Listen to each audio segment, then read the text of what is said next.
Hi ಸ್ನೇಹಿತರೆ, target coaching centre Belagavi ಇವರ ಸಾರಥ್ಯದಲ್ಲಿ ಆರಂಭಿಸಿದಂತಹ ಮೈ target YouTube ಚಾನಲ್ಗೆ ಸ್ವಾಗತ ಸ್ನೇಹಿತರೆ.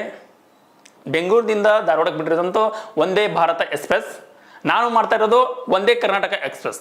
ಏನಪ್ಪಾ ಅಂತಂದ್ರೆ ದಿನದ ಪ್ರತಿಯೊಂದು ದಿನ ಒಂದೊಂದು ಜಿಲ್ಲೆಯ ವಿಶೇಷತೆ. ನಮ್ಮ ಟ್ರೈನ ಪ್ರತಿಯೊಂದು ಜಿಲ್ಲೆಗೆ ಹೋಗೈತಿ. ಮೊನ್ನೆ ಏನಾಗಿತ್ತು, ಹಿಂದಿನ ಕ್ಲಾಸು ಬೆಳಗಾವಿ ಡಿಸ್ಟ್ರಿಕ್ಟ್ ಬಗ್ಗೆ ಮಾತಾಡಿದ್ನಿ. ಇವತ್ತು ಉತ್ತರ ಕನ್ನಡ ಡಿಸ್ಟ್ರಿಕ್ಟ್ ನೋಡ್ರಿ, ಗೊತ್ತಿರ್ಬೇಕು ನಿಮ್ಗೆ. ಉತ್ತರ ಕನ್ನಡ ಬಗ್ಗೆ ಬಹಳ ಎಕ್ಸಾಮ್ದಲ್ಲಿ ಕ್ವಶನ್ ಬಂದಿರ್ತಾವು.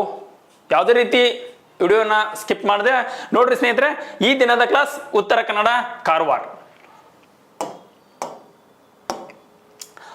ಉತ್ತರ ಕನ್ನಡದಲ್ಲಿ ಕಂಡುಬರ್ತಕ್ಕಂತಹ ಹಾಗೂ ಕಾರವಾರ ಜಿಲ್ಲೆಯಲ್ಲಿ ಕಂಡುಬರ್ತಕ್ಕಂತಹ ಪ್ರಮುಖ ಜಿಲ್ಲೆಯಲ್ಲಿ ಇರ್ತಕ್ಕಂತಹ ತಾಲೂಕುಗಳು: ಅಂಕೋಲಾ, ಭಟ್ಕಳ, ಹಳಿಯಾಳ, ಹೊನ್ನಾವರ, ಜೋಯಿಡಾ, ಕಾರವಾರ, ಕುಮಟಾ ಮತ್ತು ಮುಂಡಗೋಡ್, ಸಿರ್ಸಿ ಮತ್ತು ಸಿದ್ದಾಪುರ್, ಅದೇ ರೀತಿ ಯಲ್ಲಾಪುರ. ಗೊತ್ತಿರಬೇಕು, ಡೈರೆಕ್ಟ್ ಒಂದು ಸ್ವಲ್ಪ ಐಡಿಯಾ ಇರಲಿ ಇದ್ರ ಬಗ್ಗೆ. ನೆಕ್ಸ್ಟ್ ಬರ್ತದೆ ನೋಡ್ರಿ, ಕೈಗಾ ಅಣು ವಿದ್ಯುತ್ ಸ್ಥಾವರ. ಭಾಳ ಸಲ ಕ್ವಶನ್ ಆಗ್ಯದ ಇದ್ರ ಬಗ್ಗೆ, ಲಕ್ಷ ಕೊಟ್ಕೊಳ್ರಿ. ಕೈಗಾ ಅಣು ವಿದ್ಯುತ್ ಸ್ಥಾವರವು ನವೆಂಬರ್ 16, 2000 ಇಸ್ವಿಯಲ್ಲಿ ಏನಪ್ಪಾ ಅಂತಂದ್ರೆ ಸ್ಥಾಪನೆ ಆಗಿದೆ. ಕೈಗಾ ಅಣು ವಿದ್ಯುತ್ ಸ್ಥಾವರದ ಕರ್ನಾಟಕದ ಏಕೈಕ ಅಣು ವಿದ್ಯುತ್ ಸ್ಥಾವರ ಆಗಿದೆ ಸ್ನೇಹಿತರೆ, ಗೊತ್ತಿರಲಿ ಇದು. ಕೈಗಾ ಅಣು ವಿದ್ಯುತ್ ಸ್ಥಾವರದ ಕಾಳಿ ನದಿಯ ಎಡೆದಂಡೆಯ ಮೇಲಿದೆ. ನೋಡ್ರಿ, ಕಾಳಿ ನದಿಯ ಎಡದಂಡೆಯ ಮೇಲಿದೆ. ಈ ಕ್ವಶನ್ ಆಗಿದೆ ನೋಡ್ರಿ. ಕೇಳ್ತಾರೆ ನಮ್ಗೆ, ಯಾವ ದಂಡೆಯ ಮೇಲೆ ಯಾವ ಸಾಮ್ರಾಜ್ಯ ಉಗಮವಾಗಿದೆ ಅಂತ. ಅದೇ ರೀತಿ ಯಾವುದೋ ಒಂದು ಸಾಮ್ರಾಜ್ಯ ಆಗಲಿ, ಯಾವುದೋ ಒಂದು ರಾಜ್ಯ ಮನೆತನ ಆಗಲಿ, ಆ ಒಂದು ಸಾಮ್ರಾಜ್ಯದ ಎಡಭಾಗದಲ್ಲಿ ನದಿ ಇರ್ತದೆ. ಬಾಸಲಿ ನೋಡ್ರಿ ನೀವು ಬೇಕಾರೆ, ಎಲ್ಲ ಸಾಮ್ರಾಜ್ಯದ ಎಡಭಾಗದಲ್ಲಿ ಏನಪ್ಪಾ ಅಂದ್ರೆ ನದಿಗಳದಾವು. ಉತ್ತರ ಕನ್ನಡದಲ್ಲಿ ಕೈಗಾ ಅಣು ವಿದ್ಯುತ್ ಸ್ಥಾವರವು 2018ರಲ್ಲಿ ಏನಾಗೈತಪ್ಪ ಅಂತಂದ್ರೆ ವಿಶೇಷತೆ 963 ದಿನಗಳ ಕಾಲ ಸತತವಾಗಿ ಇದೇನು ಮಾಡೈತಿ ಅಂದ್ರೆ ವಿದ್ಯುತ್ತನ್ನು ಉತ್ಪಾದನೆ ಮಾಡೈತಿ. ಹಾಗಾಗಿ ಇದು ಜಗತ್ತಿನಲ್ಲಿ ಅತಿ ಹೆಚ್ಚು ದಿನಗಳ ಕಾಲ ವಿದ್ಯುತ್ತನ್ನು ಉತ್ಪಾದನೆ ಮಾಡೈತಿ ಅಂತ ಕೀರ್ತಿಗೆ ಪಾತ್ರರಾಗಿದೆ. ಕೇಳ್ತಾನ ಕ್ವಶನ್. ಈಗ ಪ್ರೆಸೆಂಟ್ಲಿ ಇದಕ್ಕಿಂತ ಹೆಚ್ಚು ದಿನಗಳನ್ನ ತೋರ್ಕೊಂಡು ಮತ್ತೊಂದು ಯಾವುದೋ ಆಗ್ಯದ ರೀಸೆಂಟ್ ಆಗಿ, ಅದನ್ನ ನೋಟ್ ಮಾಡ್ಕೊರಿ. ಅದೇ ರೀತಿ ಬನವಾಸಿ ವೈಜಯಂತಿ. ಇದರ ಪ್ರಾಚೀನ ಹೆಸರು ವೈಜಯಂತಿ. ಉತ್ತರ ಕನ್ನಡ ಜಿಲ್ಲೆಯಲ್ಲಿ ಕದಂಬರ ರಾಜಧಾನಿ ಯಾವಪ್ಪ ಅಂದ್ರೆ ಬನವಾಸಿಯ ಕದಂಬರು ಕರ್ನಾಟಕವನ್ನಾಳಿದಂತಹ ಮೊದಲ ಕನ್ನಡ ಮನೆತನ ಯಾವಪ್ಪ ಅಂದ್ರೆ ಅದು ಬನವಾಸಿ, ಎಲ್ಲರಿಗೂ ಗೊತ್ತಿದ್ದದ.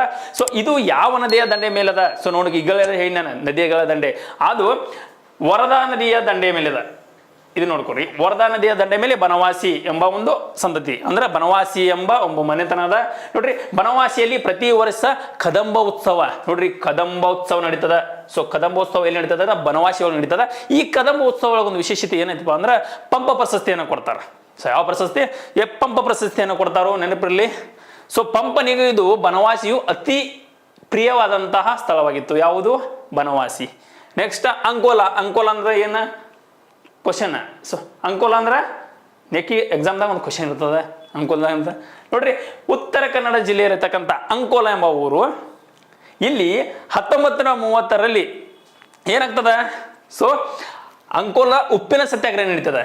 ದಂಡಿ ಉಪ್ಪಿನ ಸತ್ಯಾಗ್ರಹ ಭಾರತದಲ್ಲಿ ನಡೆದ್ರ, ಅಂಕೋಲಾದಲ್ಲಿ 1930ರಲ್ಲಿ MP ನಾಡಕರ್ಣಿಯವರ ನೇತೃತ್ವದಲ್ಲಿ ಏನಾಗ್ತದಪ್ಪ ಅಂದ್ರೆ ಉಪ್ಪಿನ ಸತ್ಯಾಗ್ರಹ ನಡೀತದೆ. ಅದಕ್ಕಾಗಿ ಇದನ್ನ ಏನಂತ ಕರಿತೀವಪ್ಪ ಅಂದ್ರೆ ಕರ್ನಾಟಕದ ಬಾರ್ಡೋಲಿ. ಕರ್ನಾಟಕದ ಬಾರ್ಡೋಲಿ ಅಂತ ಕರೀತಾರೋ. ಅದನ್ನ ಅಂಕೋಲನ ಕೇಳಿದಾನು. ಕೇಳಿದಾರು. ನೆಕ್ಸ್ಟ್ ನೋಡ್ರಿ, ಪ್ರಮುಖವಾದ ಜಲವಿದ್ಯುತ್ ಮತ್ತು ಹೈಡ್ರೋ ಪವರ್ ಪ್ಲಾಂಟ್ಗಳು, ಅಂದ್ರೆ ನೀರಿನಿಂದ ವಿದ್ಯುತ್ತನ್ನ ಉತ್ಪಾದನೆ ಮಾಡತಕ್ಕಂತಹ ಕೆಲವು, ಅಂದ್ರೆ ಅದ್ರೊಳಗ ಉತ್ತರ ಕನ್ನಡದಲ್ಲಿ ಇರ್ತಕ್ಕಂತಹ ಕೆಲವು ವಿದ್ಯುತ್ ಕೇಂದ್ರಗಳು: ನಾಗಜರಿ, ಕದ್ರ, ಕೊಡಸಳ್ಳಿ ಮತ್ತು ಸೂಪ. ಇವು 4 ಏನಪ್ಪಾ ಅಂದ್ರೆ ಪ್ರಮುಖ ಜಲ ವಿದ್ಯುತ್ ಕೇಂದ್ರಗಳಾಗಿದ್ದಾವೆ, ಗೊತ್ತಿರಬೇಕು. ನೋಡ್ರಿ, ಈ ಸೂಪ ಅಂದ ತಕ್ಷಣ ನೆನಪಿರಬೇಕು, ಈ ಸೂಪ ಎಂಬ ಒಂದು ಅಣೆಕಟ್ಟದ ಯಾವ ನದಿಗೆ ಅಂದ್ರೆ ಕಾಳಿ ನದಿಗೆ. ಕಾಳಿ ನದಿಯ ದಂಡೆಯ ಮೇಲೆ ಸೂಪ ಎಂಬ ಒಂದು ಅಣೆಕಟ್ಟದ ವಿಶೇಷತೆ ಏನಂದ್ರೆ ಇದು 101 ಮೀಟರ್ ಎತ್ತರದ. ಕರ್ನಾಟಕದಲ್ಲಿ ಅತಿ ಎತ್ತರವಾದಂತಹ ಅಣೆಕಟ್ಟು ಯಾವಪ್ಪ ಅಂದ್ರೆ ಅದೇ ಸೂಪ ಅಣೆಕಟ್ಟು, ಗೊತ್ತಿರಲಿ. ಬೀಚ್ಗಳು ಭಾಳ ಚಂದ ಕೊಟ್ಟನ್ರಿ.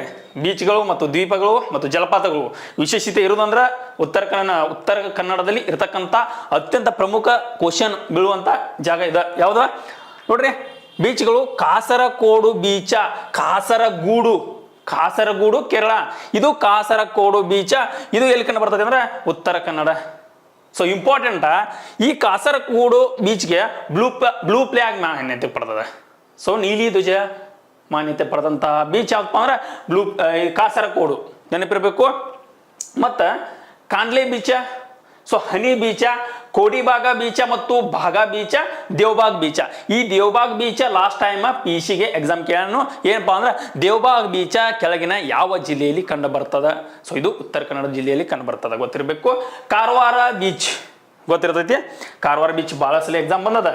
ಸೊ ಕಾರವಾರ ಬೀಚದ ವಿಶೇಷತೆ ಏನಂದ್ರ ರವೀಂದ್ರನಾಥ್ ಟ್ಯಾಗೂರ್ ಅವರು ಸೊ ಇಲ್ಲಿ ಹೋಗಿದ್ದ ಕಾರಣ ಇದನ್ನ ರವೀಂದ್ರನಾಥ್ ಟ್ಯಾಗೂರ್ ಬೀಚ್ ಅಂತ ಕರೀತಾರ. ಹಾಗಾದ್ರೆ ರವೀಂದ್ರನಾಥ್ ಟ್ಯಾಗೂರ್ ಅವರು ಅಲ್ಲಿ ಯಾಕೆ ಹೋಗಿದ್ರು? ಸೊ ಅವರ ಸಹೋದರ ಆದಂತಹ ಸುರೇಂದ್ರನಾಥ್ ಟ್ಯಾಗೂರ್ ಅವರ ಸಹೋದರ ಆದಂತಹ ಸತ್ಯೇಂದ್ರನಾಥ್ ಟ್ಯಾಗೂರ್ ಅವರು ಈ ಧಾರವಾಡ ಉತ್ತರ ಕನ್ನಡದ ಡಿಸ್ಟ್ರಿಕ್ಟ್ ಕಲೆಕ್ಟರ್ ಅಂದ್ರೆ DC ಆಗಿರ್ತಾರೋ. ಸೊ ಇಲ್ಲಿ ಅವರ ಸಹೋದರನ ಭೇಟಿ ಮಾಡಾಕ ಬಂದಿರ್ತಾರೆ ಯಾರು? ರವೀಂದ್ರನಾಥ್ ಟ್ಯಾಗೂರ್ ಅವರು.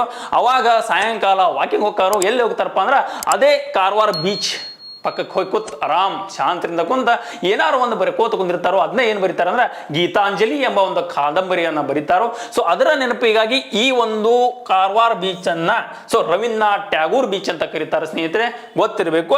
ಹಾಪ್ಮ್ಯಾನ್ ಬೀಚ್, ಹಾಪ್ಮ್ಯಾನ್ ಬೀಚ್ ಇದು ಕೂಡ ಉತ್ತರ ಕನ್ನಡದಲ್ಲಿ. ಸೊ ನೆಕ್ಸ್ಟ್ ಓಂ ಬೀಚ್, ಇಂಪಾರ್ಟೆಂಟ್ ನೋಡ್ರಿ. ಓಂ ಬೀಚ ಇದು ಅತ್ಯಂತ ಸುಂದರವಾದ ಬೀಚ, ಜೊತೆಗೆ ಇದು ಅರ್ಧ ಚಂದ್ರಾಕೃತಿಯನ್ನು ಹೊಂದಿದ. ಅರ್ಧ ಚಂದ್ರಾಕೃತಿ ಹಿಂಗೈತಿ ನೋಡ್ರಿ, ಹಿಂಗದ. ಸೊ ಇದಕ್ಕಾಗಿ ಇದನ್ನ ಓಂ ಬೀಚ್ ಅಂತ ಕರೀತಾರೋ. ಇದು ಇರ್ತಕ್ಕಂಥದ್ದು ಗೋಕರ್ಣದಲ್ಲಿ. ಸೊ ಗೋಕರ್ಣ KSRP ಪೊಲೀಸ್ಗೆ ಎಕ್ಸಾಮ್ ಆಗ್ಯದ. ಸೊ ನೆಕ್ಸ್ಟ್ ಮುರುಡೇಶ್ವರ ದ್ವೀಪ ಎಲ್ಲರಿಗೂ ಗೊತ್ತಿದ್ದದ. ಸೊ ನೆಕ್ಸ್ಟ್ ರೀ ಹುಣ್ಣಿಮೆ ಬೀಚ, ಇದು ಕೂಡ ಉತ್ತರ ಕನ್ನಡದಲ್ಲಿ ಕಂಡು ಬರ್ತಕ್ಕಂಥ ಬೀಚ. ಇವನ್ನೆಲ್ಲ ಒಂದ್ ಕಡೆ ನೋಟ್ ಮಾಡ್ಕೋರಿ, ಡೈರೆಕ್ಟ್ ಕೇಳ್ತಾನ. ನೆಕ್ಸ್ಟ್ ನೋಡ್ರಿ ಇಲ್ಲಿ ದ್ವೀಪಗಳು, ಅದು ಬೀಚ್ ಅತ್ತ. ದ್ವೀಪ ಅಂದ್ರೆ ಏನ್ರಿ? ಸುತ್ತು ಕಡೆ ನೀರು ಇರಬೇಕು, ನಡು ಏನಪ್ಪ ನೆಲ ಇರಬೇಕು, ಅಂದ್ರೆ ನಡು ಭೂಮಿ ಇರಬೇಕು, ಸುತ್ತು ಕಡೆ ನೀರು ಇರಬೇಕು. ಅದೇ ರೀತಿ ಸರೋವರ ಅಂದ್ರೆ ಇದ್ರ ವಿರುದ್ಧ, ಸುತ್ತು ಕಡೆ ಭೂಮಿ ಇರಬೇಕು, ನಡು ನೀರು ಇರಬೇಕು, ಒಂಥರಪ್ಪ ಕೆರಿ ತರ. ಸೊ ಅದು ಏನಂತಂದ್ರೆ ಅದು ಸರೋವರ, ಇದು ದ್ವೀಪ. ಉತ್ತರ ಕನ್ನಡ ಜಿಲ್ಲೆಯಲ್ಲಿ ಮುರುಡೇಶ್ವರ ಸಮೀಪ ಬಹಳ ಸಲ ಕ್ವಶನ್ ಕೇಳಿದಾನು, ನೀವು ಬಹಳ ಸಲ ಓದಿರಿ. ನೇತ್ರಾಣಿ, ಸೊ ನೇತ್ರಾಣಿ ದ್ವೀಪ ಕಂಡು ಬರ್ತದ ಸ್ನೇಹಿತರೆ. ಈ ನೇತ್ರಾಣಿ ದ್ವೀಪದ ವಿಶೇಷತೆ ಏನಂದ್ರೆ ಇಲ್ಲಿ ಅತಿ ಹೆಚ್ಚು ಪಾರಿವಾಳಗಳು ಕಂಡು ಬರ್ತಾವು. ಪಾರಿವಾಳ, ಪ್ರೀತಿಯ ಪಾರಿವಾಳಗಳು ಕಂಡು ಬರ್ತಾವು. ಅದಕ್ಕೋಸ್ಕರ ಇದನ್ನ ಪಿಜನ್ ಐಲ್ಯಾಂಡ್ ಅಂತ ಕರೀತಾರೋ. ಪಿಜನ್ ಐಲ್ಯಾಂಡ್ ಅಂತ ಕರೀತಾರೆ ಸ್ನೇಹಿತರೆ, ಗೊತ್ತಿರಲಿ.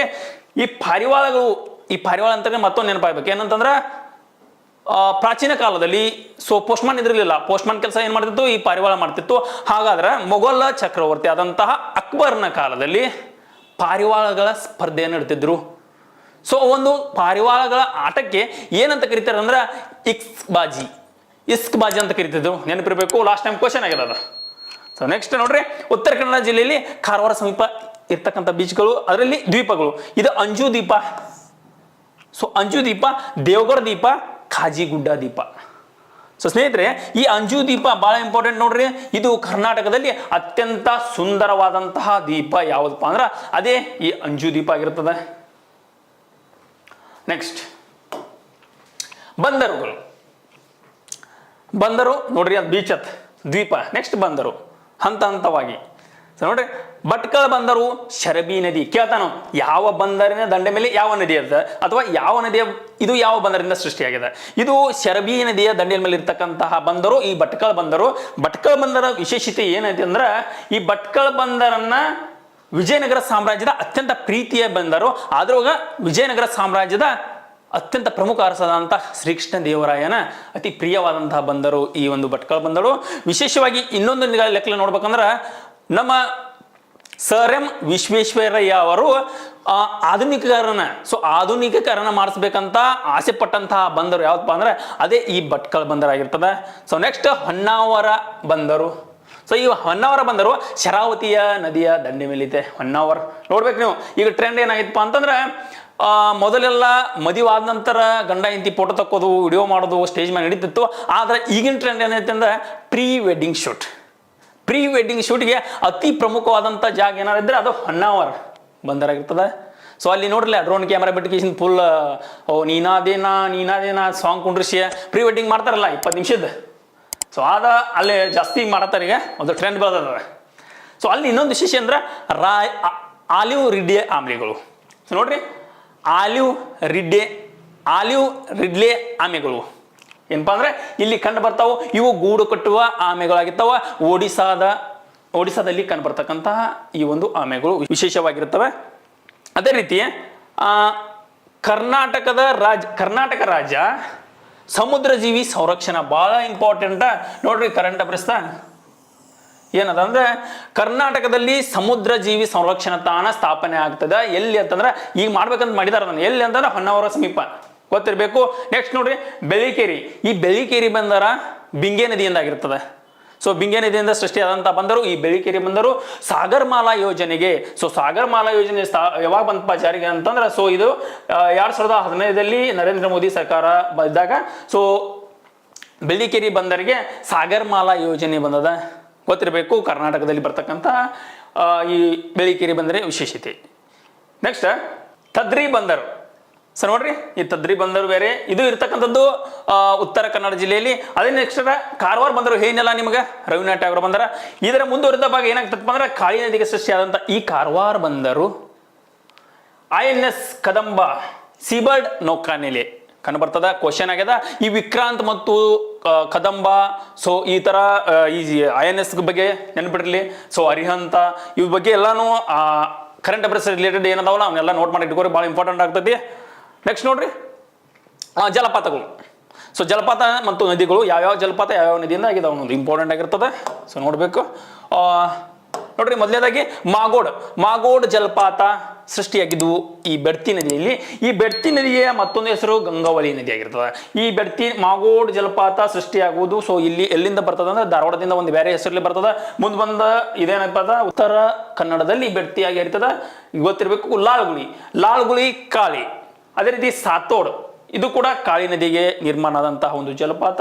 ಉಂಚಲಿ ಜಲಪಾತ ಗೊತ್ತಿರಬೇಕು. ಅಗನಾಶಿನಿ ನದಿಗೆ ಈ ಉಂಚಲಿ ಜಲಪಾತ ಕಂಡು ಬರ್ತದೆ ಸ್ನೇಹಿತರೆ. ಇದಕ್ಕೆ ಲೂಸಿಂಗ್ಟನ್ ಜಲಪಾತ ಅಂತ ಕರಿತೀವಿ. ಸೊ ಕರ್ನಾಟಕದ ಲೂಸಿಂಗ್ಟನ್ ಜಲಪಾತ ಅಂದ್ರೂ ಕರಿತೀವಿ. ಈ ಒಂದು ಅಗನಾಶಿನಿ ನದಿ ಸ್ಥಳೀಯವಾಗಿ ಕೆಪ್ಪಜೋಗ ಅಂತ ಕರೀತಾರೋ. ಇಲ್ಲದ ನೋಡ್ರಿ, ಕೆಪ್ಪಜೋಗ ಅಂತ ಯಾಕೆ ಕರೀತಾರ ಅಂದ್ರೆ ಅತಿ ಹೆಚ್ಚು ಕಪ್ಪೆಗಳ ಒಟಗೂಡಿಕೆಯಿಂದ ಅತಿ ಹೆಚ್ಚು ಕಪ್ಪೆಗಳ ಶಬ್ದದಿಂದ ಸೃಷ್ಟಿಯಾದಂತಹ ಜಲಪಾತ. ಸೊ ಇದಕ್ಕಾಗಿ ಎಂತಾರು ಸೊ ಕೆಪ್ಪಜೋಗ ಜಲಪಾತ ಅಂತಾರು. ಕ್ವಶನ್ ಬರೋದು ಏನಪ್ಪಾ ಅಂತಂದ್ರೆ ಕೇಳ್ತಾರೋ ಕಪ್ಪೆಗಳ ಒಟಗೂಡುವಿಕೆಗೆ ಕಾರಣ ಸೊ ತನ್ನ ಸಂಗಾತಿಯ ಸೊ ಬಯಕೆಗಾಗಿ ಅದು ಕಪ್ಪೆ ಏನ್ ಮಾಡ್ತೈತಪ್ಪ ಅಂದ್ರೆ ವಾಟ ಅಂತಿರ್ತೈತಿ. ನಂತರ ನೋಡ್ರಿ ಬುರುಡೆ ಜಲಪಾತ. ಸೊ ನೋಡ್ರಿ, ಬುರುಡೆ ತಲಿ ಅಗನಾಶಿನಿ ನದಿಯ ಉಪನದಿಯಾದಂತಹ ನೋಡ್ರಿ ಬೆಣ್ಣೆಹೊಳೆ. ಈ ಬೆಣ್ಣೆಹೊಳೆ ನದಿಗೆ ಇದು ನಿರ್ಮಾಣ ಆಗಿದೆ. ಶಿವಗಂಗೆ ಜಲಪಾತ ಸೊಂಡಾ ನದಿಯಿಂದ ನಿರ್ಮಾಣ ಆದಂತಹ ಜಲಪಾತ ಆಗಿರ್ತದೆ. ಅದೇ ರೀತಿ ದೇವಮಾಲ ಜಲಪಾತ ಕಾಳಿ ನದಿಯಿಂದ. ಅದೇ ರೀತಿ ಬಂಗಾರ ಕುಸುಮ ಜಲಪಾತ ಕೇಳುವಂತ ಚಾನ್ಸ್ ಅದ, ಯಾಕೋ ಹೊಸ ಕಾಣತೈತಿ. ಬಂಗಾರ ಕುಸುಮ ಜಲಪಾತ ಕಂಡುಬರುವುದು ಶರಾವತಿಯ ನದಿಯಿಂದ ಸೃಷ್ಟಿಯಾದಂತಹ ಜಲಪಾತ ಆಗಿರ್ತದೆ. ಒಂದೊಂದು ಜಲಪಾತ ಸರಿಯಾಗಿ ನೋಟ್ ಮಾಡ್ಕೊತ ಹೋದ್ರೆ ಕ್ವಶನ್ ಪಕ್ಕ ಬರುವಂತ ಚಾನ್ಸ್ ಇರ್ತಾವ. ನೋಡ್ರಿ, ಕರ್ನಾಟಕದಲ್ಲಿ ಅತಿ ಹೆಚ್ಚು ಅರಣ್ಯವನ್ನು ಹೊಂದಿದಂತಹ ಜಿಲ್ಲೆ ಯಾವ್ದಪ್ಪ ಅಂದ್ರೆ ಅದೇ ಉತ್ತರ ಕನ್ನಡ ಜಿಲ್ಲೆ. ಸೊ ಏನಪ್ಪಾ ಅಂತಂದ್ರೆ ಈ UK ಉತ್ತರ ಕನ್ನಡ ಜಿಲ್ಲೆ ಯುನೈಟೆಡ್ ಕಿಂಗ್ಡಮ್ ಅಲ್ಲ ಮತ್ತೆ. ಸೊ ಕರ್ನಾಟಕದಲ್ಲಿ ಅತಿ ಹೆಚ್ಚು ಅರಣ್ಯ ಹೊಂದಿದಂತಹ ಜಿಲ್ಲೆ ಉತ್ತರ ಕನ್ನಡ ಜಿಲ್ಲೆ. ಅತಿ ಕಡಿಮೆ ಅರಣ್ಯ ಹೊಂದಿದಂತಹ ಜಿಲ್ಲೆ ವಿಜಯಪುರ. ಸೊ ನೋಡ್ರಿ, ವಿಜಯಪುರ ಜಿಲ್ಲೆ ಅತಿ ಕಡಿಮೆ ಅರಣ್ಯಗಳನ್ನು ಹೊಂದಿರ್ತದೆ. ಇನ್ನೊಂದು ಮಜಾ ಐತಿ ನೋಡ್ರಿ, ಇಲ್ಲಿ ಅತಿ ಹೆಚ್ಚು ಕೃಷಿ ಭೂಮಿಯನ್ನ ಒಳಗೊಂಡಂತಹ ಜಿಲ್ಲೆ ವಿಜಯಪುರ ಜಿಲ್ಲೆ. ಅತಿ ಹೆಚ್ಚು ಕೃಷಿ ಭೂಮಿಯನ್ನು ಒಳಗೊಂಡಂತಹ ಜಿಲ್ಲೆ ವಿಜಯಪುರ. ಅತಿ ಕಡಿಮೆ ಕೃಷಿ ಭೂಮಿಯನ್ನು ಹೊಂದಿದಂತಹ ಜಿಲ್ಲೆ ಯಾವಪ್ಪ ಅಂದ್ರೆ ಅದೇ ಉತ್ತರ ಕನ್ನಡ ಜಿಲ್ಲೆ. ಕಾಡು ಭಾಳ ಐತಿ, ಬಟ್ ಅಲ್ಲಿ ಏನಲ್ಲ ಕೃಷಿ ಭೂಮಿ ಇಲ್ಲ. ಅಂಸಿ ಮತ್ತು ಅನ್ಸಿ ಎರಡು ಒಂದ. ಸೊ ಹಿಂಗೆ ಕರೀತಾರೆ. ರಾಷ್ಟ್ರೀಯ ಉದ್ಯಾನವನ ಎಲ್ಲೈತಪ್ಪ ಅಂದ್ರೆ ಉತ್ತರ ಕನ್ನಡದಲ್ಲಿ ಐತಿ. ಕಾಳಿ ಹುಳಿ ಸಂರಕ್ಷಣಾ ಕೇಂದ್ರ. ಸೊ ಟೈಗರ್ ರಿಸರ್ವ್ ಫಾರೆಸ್ಟ್ ಇರೋದು ಸೊ ಎಲ್ಲಿ ಈ ಒಂದು ದಾಂಡೇಲಿ ಕಂಡುಬರೋದು ಕೂಡ ಉತ್ತರ ಕನ್ನಡದಲ್ಲಿ. ಅದೇ ರೀತಿ ಹತ್ತಿಯಲ್ಲಿ ಅಂದ್ರೆ ಉತ್ತರ ಕನ್ನಡ ನೆನಪಿರಲಿ. ಸೊ ನೆಕ್ಸ್ಟ್ ದಾಂಡೇಲಿಯು ಪೇಪರ್ ಕಾಗದಕ್ಕೆ ಹೆಸರುವಾಸಿಯಾಗಿದೆ. B2B ಪೇಪರ್ ತರ್ತೀವಲ್ಲ ನಾವು. ಸೊ B2B ಪೇಪರ್ ತರ್ತೀವಲ್ಲ ಅದು ಕಾಗದಕ್ಕೆ ಅತ್ಯಂತ ಹೆಸರುವಾಸಿಯಾದಂಥದ್ದು ದಾಂಡೇಲಿ ಆಗಿರ್ಬೋದು. ನೋಡ್ರಿ, ಸುಪ್ರಸಿದ್ಧ ಪ್ರವಾಸಿ ತಾಣ ಆದಂತಹ ಯಾನವು ಕಂಡುಬರುವುದು ಎಲ್ಲಿಪ್ಪ ಅಂತಂದ್ರೆ ಉತ್ತರ ಕನ್ನಡದಲ್ಲಿ. ಸೊ ನೋಡ್ರಿ, ಅಲ್ಲಿ ಇರ್ತಕ್ಕಂತಹ ಇದು ಒಂದು ಏಕಶಿಲ ಬೆಟ್ಟ. ಈ ಹೆಂಗದ ಅಂದ್ರೆ ಇದು ಸೊ ಜ್ವಾಲಾಮುಖಿಯಿಂದ ನಿರ್ಮಾಣ ಆದಂತಹ ಬೆಟ್ಟ ಈ ತರದ ನೋಡ್ರಿ, ಇಲ್ಲಿ 2 ಶಿಖರಗಳು ಕಂಡು ಬರ್ತಾವೆ. ಇವು ಏನದಾವಲ್ಲ ಜ್ವಾಲಾಮುಖಿಯಿಂದ ನಿರ್ಮಾಣ ಆದಂತಹ ಬೆಟ್ಟಗಳು. ಇಲ್ಲಿ 2 ಶಿಖರಗಳು, ಒಂದು ಮೋಹಿನಿ ಶಿಖರ, ಮತ್ತೊಂದು ಭೈರವೇಶ್ವರ ಶಿಖರ. ಇದೊಂದು ಯಾವುದೋ ಎಕ್ಸಾಮ್ ಆಗ್ಯದ. ಸೊ ಮೋಸ್ಟ್ಲಿ ರಿಸರ್ವ್ ಪೊಲೀಸ್ದಾಗ ಯಾವುದೋ ಒಂದು ಎಕ್ಸಾಮ್ ಆಗಿದೆ, ನೋಡ್ಕೋರಿದ ಇಂಪಾರ್ಟೆಂಟ್. ಯಲ್ಲಾಪುರದಲ್ಲಿ ಸಿದ್ಧಿ ಬುಡಕಟ್ಟು, ಕ್ಯಾ ಚಲಿಯೇ ಮಂಚಿಕೇರಿ ದೇಕ್ ನೇಕು. ಸೊ ಈ ಒಂದು ಸಾಂಗ್ ಅನ್ನ ಹಾಡಿದಂತಹ ಒಂದು ಬುಡಕಟ್ಟು ಜನಾಂಗ ನೋಡ್ರಿ ಇದು. ಸೊ ಯಾವ್ದದು? ಯಲ್ಲಾಪುರದಲ್ಲಿ ಇರ್ತಕ್ಕಂತಹ ಸಿದ್ಧಿ ಜನಾಂಗ ಅಲ್ಲಿದ್ದಾರೆ ನೋಡ್ರಿ. ಸೊ ಇವರೇ. ಸೊ ನೆಕ್ಸ್ಟ್, ಕರ್ನಾಟಕದಲ್ಲಿ ಅತಿ ಹೆಚ್ಚು ಕರಾವಳಿಯ ತೀರವನ್ನು, ಭಾರಿ ಇಂಪಾರ್ಟೆಂಟ್ ರೀ, ಕರಾವಳಿ ಬಗ್ಗೆ ಮಾರ್ಕ್ಸ್ ಇರಲೇಬೇಕು ಅಂದ್ರೆ ಅದು ಕ್ವಶನ್ ಪೇಪರು. ಕರಾವಳಿ ಹೊಂದಿದಂತಹ ಜಿಲ್ಲೆ ಯಾವುದಂದ್ರೆ ಉತ್ತರ ಕನ್ನಡ ಜಿಲ್ಲೆ. ಕರ್ನಾಟಕದಲ್ಲಿ 320 ಕಿಲೋಮೀಟರ್ ಕರಾವಳಿಯನ್ನು ಹೊಂದಿದಂತಹ ಕರ್ನಾಟಕ ಹೊಂದೈತಿ. ಅದ್ರೊಳಗ 160 ಕಿಲೋಮೀಟರ್ ಈ ಉತ್ತರ ಕನ್ನಡ ಸೊ ಹೊಂದಿದರ. ಉಡುಪಿ 98 ಹೊಂದಿದ. ಸೊ ನೋಡ್ರಿ, ಆಮೇಲೆ 62 ಕಿಲೋಮೀಟರ್ ಈ ದಕ್ಷಿಣ ಕನ್ನಡ DK. ಸೊ ನೋಡ್ರಿ, ಇದು ಉತ್ತರ ಕನ್ನಡ, ಇದು ಉಡುಪಿ. ಸೊ ಇದು ದಕ್ಷಿಣ ಕನ್ನಡ. ಈ ತರ ಇರ್ತದ, ಗೊತ್ತಿರಬೇಕು. ಅತಿ ಹೆಚ್ಚು ಹೊಂದಿದಂತ ಉತ್ತರ ಕನ್ನಡ, ಅತಿ ಕಡಿಮೆ ಹೊಂದಿದಂತ ದಕ್ಷಿಣ ಕನ್ನಡ, ಉಡುಪಿ ಅಂತ ಹೇಳ್ಬಾರ್ದು. ಉತ್ತರ ಕನ್ನಡ ಜಿಲ್ಲೆಯಲ್ಲಿ ಶಿರಸಿ, ಸೋಪ, ಲೋಂಡಾ ಮುಂತಾದ ಪ್ರದೇಶಗಳಲ್ಲಿ ಏನಪ್ಪಾ ಅಂದ್ರ ಈ ಮ್ಯಾಂಗನೀಸ್. ಸೊ ಮ್ಯಾಂಗನೀಸ್ ಅದಿರು ದೊರೆತದ, ಇಂಪಾರ್ಟೆಂಟ್ ಆಗಿರ್ತದೆ. ಡೈರೆಕ್ಟ್ ಕೇಳ್ತಾನೆ, ಸೋಪಾದಲ್ಲಿ ಯಾವ ಎಲ್ಲೋ ಅನ್ನದ, ಸೋಪಾದಲ್ಲಿ ಯಾವ ಅದಿರು ಕಂಡು ಬರ್ತದೆ ಅಂದ್ರೆ ಮ್ಯಾಗ್ನೀಸ್ ಅಂತ ಹೇಳ್ಬೋದು. ನೆಕ್ಸ್ಟ್ ನೋಡ್ರಿ, ಅಪಿಕೋ ಚಳವಳಿ. PSI question. ಅಪಿಕೋ ಚಳವಳಿ 1983ರಲ್ಲಿ. ಸೊ ನೋಡ್ರಿ, ಇದರ ರೂವಾರಿ ಆಗಿದ ಪಾಂಡುರಂಗ್ ಹೆಗಡೆ. ಹೆಗಡೆ ಅವರ ನೇತೃತ್ವದಲ್ಲಿ ಈ ಒಂದು ಅಪಿಕೋ ಚಳವಳಿ ನಡೀತದ. ಕರ್ನಾಟಕದಲ್ಲಿ ಗೊಂಡ ಬುಡಕಟ್ಟು. ಸೊ ಗೊಂಡ ಬುಡಕಟ್ಟು ಇದು ನೋಡ್ರಿ. ಸೊ ಗೊಂಡ ಬುಡಕಟ್ಟು ಜನಾಂಗ ಉತ್ತರ ಕನ್ನಡದಲ್ಲಿ ಮಾತ್ರ ಕಂಡು ಬರ್ತದೆ, ಗೊತ್ತಿರಲಿ ನಿಮಗೆ. ರಾಜ್ಯದಲ್ಲಿ ಜಾರ್ಖಂಡದ, ಸೊ ಅಲ್ಲಿ ಮಧ್ಯಪ್ರದೇಶ ಅಲ್ಲೆಲ್ಲ ಕಂಡು ಬರ್ತದೆ. ಸೊ ನೋಡ್ರಿ, ಕರ್ನಾಟಕದಲ್ಲಿ ಗೊಂಡ ಬುಡಕಟ್ಟು ಕಂಡು ಬರ್ತಕ್ಕಂಥದ್ದು ಉತ್ತರ ಕನ್ನಡದಲ್ಲಿ. ಸೊ ಅದೇ ರೀತಿ ಕರ್ನಾಟಕದಲ್ಲಿ ಮೊದಲ ಪರಿಸರ ವಿಶ್ವವಿದ್ಯಾಲಯ ರೀಸೆಂಟ್ ಆಗೈತಿ. ಕರ್ನಾಟಕದಲ್ಲಿ ಮೊದಲ ಪರಿಸರ ವಿಶ್ವವಿದ್ಯಾಲಯ ಅಥವಾ ಅರಣ್ಯ ವಿಶ್ವವಿದ್ಯಾಲಯ ಕಂಡು ಬರ್ತದೆ. ಅದು ಎಲ್ಲಿಪ್ಪ ಅಂದ್ರೆ ಶಿರ್ಸಿ ಮಾರಿಕಾಂಬಾ ದೇವಸ್ಥಾನದಲ್ಲಿ. ಸೊ ಕರ್ನಾಟಕದ ಅತ್ಯಂತ ದೊಡ್ಡ ಜಾತ್ರೆ ಶಿರ್ಸಿ ಜಾತ್ರೆ, ಗೊತ್ತಿರಬೇಕು. ದಾಂಡೇಲಿಯಲ್ಲಿ ಹಾರ್ನ್ಬಿಲ್ ಉತ್ಸವ. ಬಹಳ ಸಲ ಕೇಳಿದಾನು, ಮುಂದೂ ಕೇಳ್ತಾನು, ಹಾರ್ನ್ಬಿಲ್ ಅಂತ ಬಿಡಂಗಿಲ್ಲ ಪ್ರಸ್ತುತ. ಸೊ ಇದು ಹಾರ್ನ್ಬಿಲ್ ಉತ್ಸವ ದಾಂಡೇಲಿಯಲ್ಲಿ ನಡುತ್ತದೆ. ಸೊ ಭಾರತದಲ್ಲಿ ಅಂದ್ರೆ ಯಾವ ರಾಜ್ಯದಲ್ಲಿ ರಾಷ್ಟ್ರೀಯ, ಸೊ ಯಾವ ರಾಜ್ಯದಲ್ಲಿ ಅತಿ ಹೆಚ್ಚು ಪ್ರಯುಕ್ತ, ಯಾವ ರಾಜ್ಯದಲ್ಲಿ ಅತಿ ಹೆಚ್ಚು ಇದು ಹೆಸರುವಾಸಿ ಐತೆ ಅಂದ್ರೆ ನ್ಯಾಗ್ಲ್ಯಾಂಡ್, ಗೊತ್ತಿರ್ಬೋದು ನಿಮ್ಗೆಲ್ಲರಿಗೂ. ಹಾರ್ನ್ಬಿಲ್ ಉತ್ಸವಕ್ಕೆ ವಿಶೇಷ ಅಂದ್ರೆ ನಾಗಾಲ್ಯಾಂಡ್ ಜಿಲ್ಲೆ ಆಗಿರ್ತದೆ, ನಾಗಾಲ್ಯಾಂಡ್ ರಾಜ್ಯ ಆಗಿರ್ತದೆ. ಕರ್ನಾಟಕದಲ್ಲಿ ಮೊದಲ ಮೊಸಳೆ ಪಾರ್ಕ್. ಸೊ ಮೊಸಳೆ ಪಾರ್ಕ್ ದಾಂಡೇಲಿಯಲ್ಲಿ ಸ್ಥಾಪನೆ ಆಗಿದೆ ಸ್ನೇಹಿತರೆ, ಗೊತ್ತಿರಬೇಕು. ಸೊ ಮೊದಲ ಮೊಸಳೆ ಪಾರ್ಕ್ ಅನ್ಬಾರ್ದು ದಾಂಡೇಲಿ ಒಳಗೆ, ಉತ್ತರ ಕನ್ನಡ ದಾಂಡೇಲಿ ಸಮೀಪ ಹೋಗ್ತೀವಲ್ಲ ನಾವು ರಾಫ್ಟಿಂಗ್ ಮಾಡಕ್ಕೆ. ಸೊ ಅಲ್ಲಿ ಏನಂತ ಮೊಸಳೆ ಪಾರ್ಕ್ ಅನ್ಬರ್ದಾವ. ಅದೇ ರೀತಿ ಮುಂಡಗೋಡು ಟಿಬೇಟಿಯನ್ನ ಮರುವಸತಿ ಕೇಂದ್ರ. ಸೊ ಮೈಸೂರದಲ್ಲಿ ಒಂದದ. ಸೊ ಈ ಮುಂಡಗೋಡದಲ್ಲಿ ಒಂದದ, ಗೊತ್ತಿರಲಿ.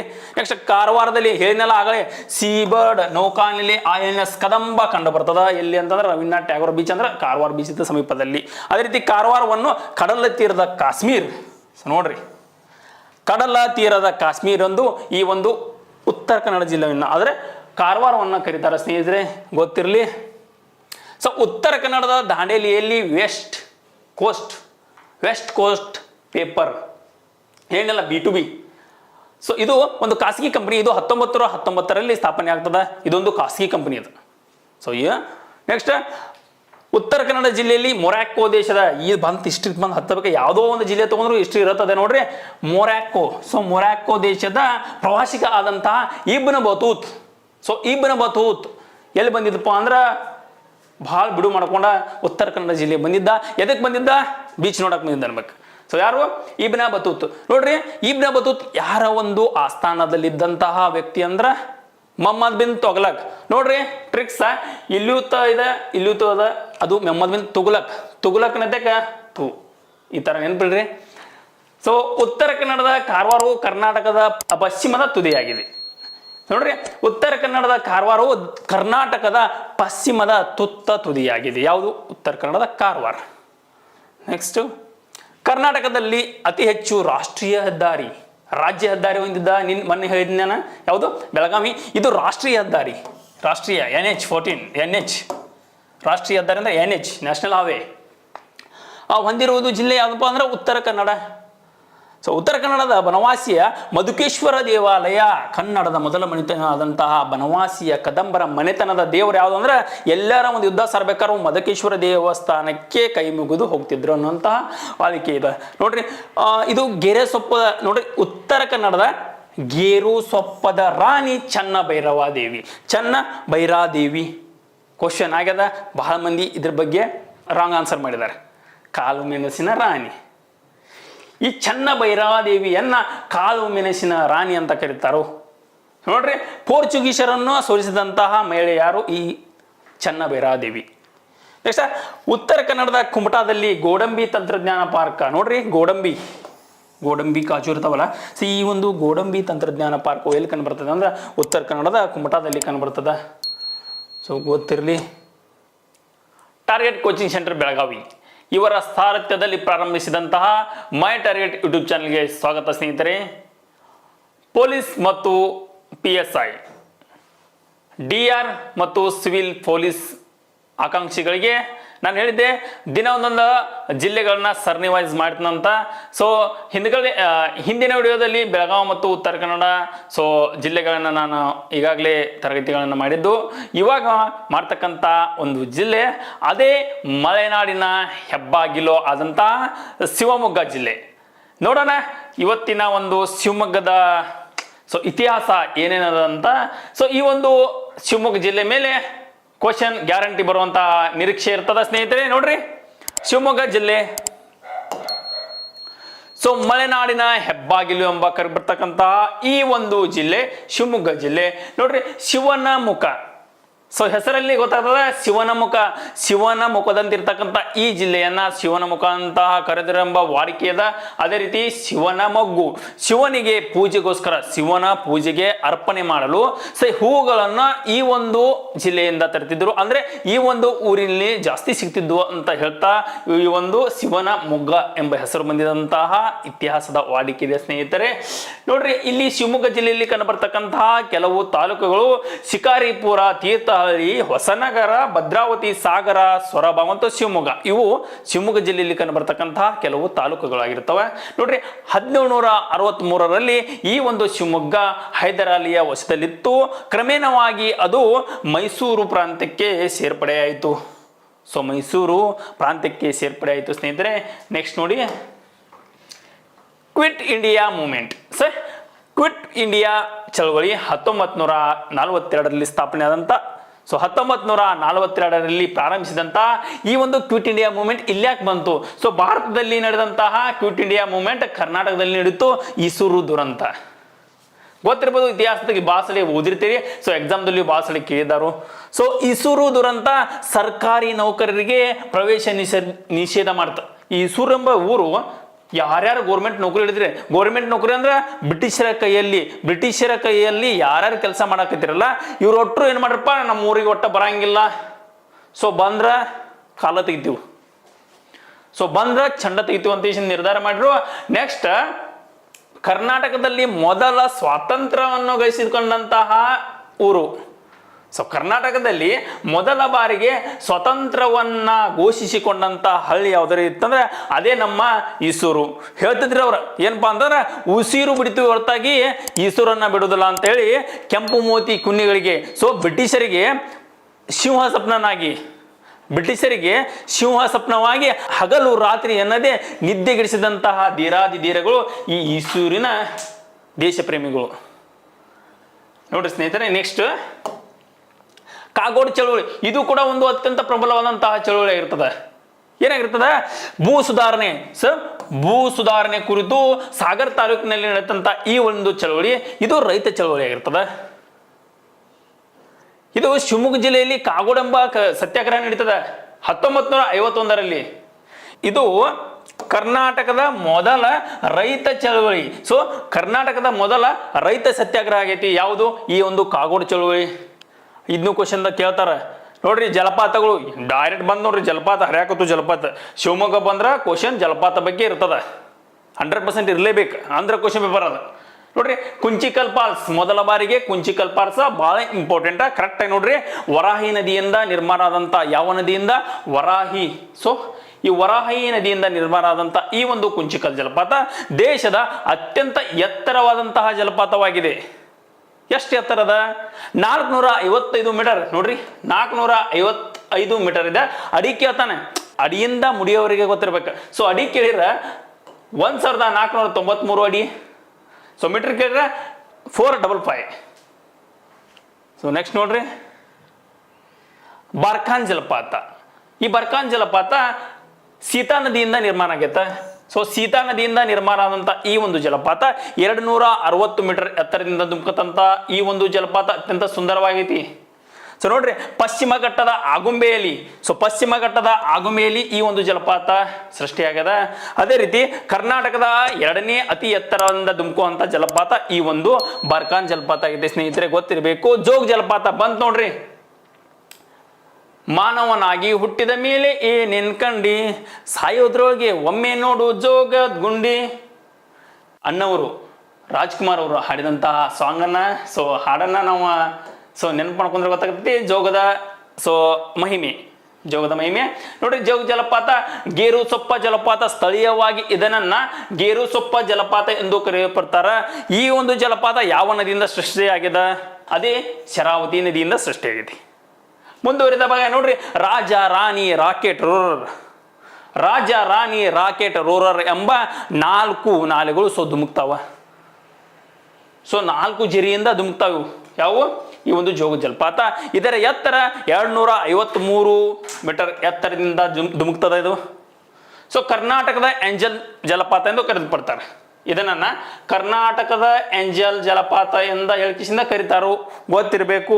ನೆಕ್ಸ್ಟ್ ನೋಡ್ರಿ ಏನದ? ಸೊ ದಬ್ಬೆ ಜಲಪಾತ. ಅಬ್ಬೆ ಅಲ್ಲ, ದಬ್ಬೆ. ಸೊ ಅಬ್ಬೆ ಇರುವುದು ಕೊಡಗದಲ್ಲಿ. ಸೊ ಈ ದಬ್ಬೆ ಇರುವುದು ಶರಾವತಿ ನದಿಗೆ. ನೆಕ್ಸ್ಟ್ ಅಚಕನ್ಯ ಜಲಪಾತ, ಬಹಳ ಇಂಪಾರ್ಟೆಂಟ್.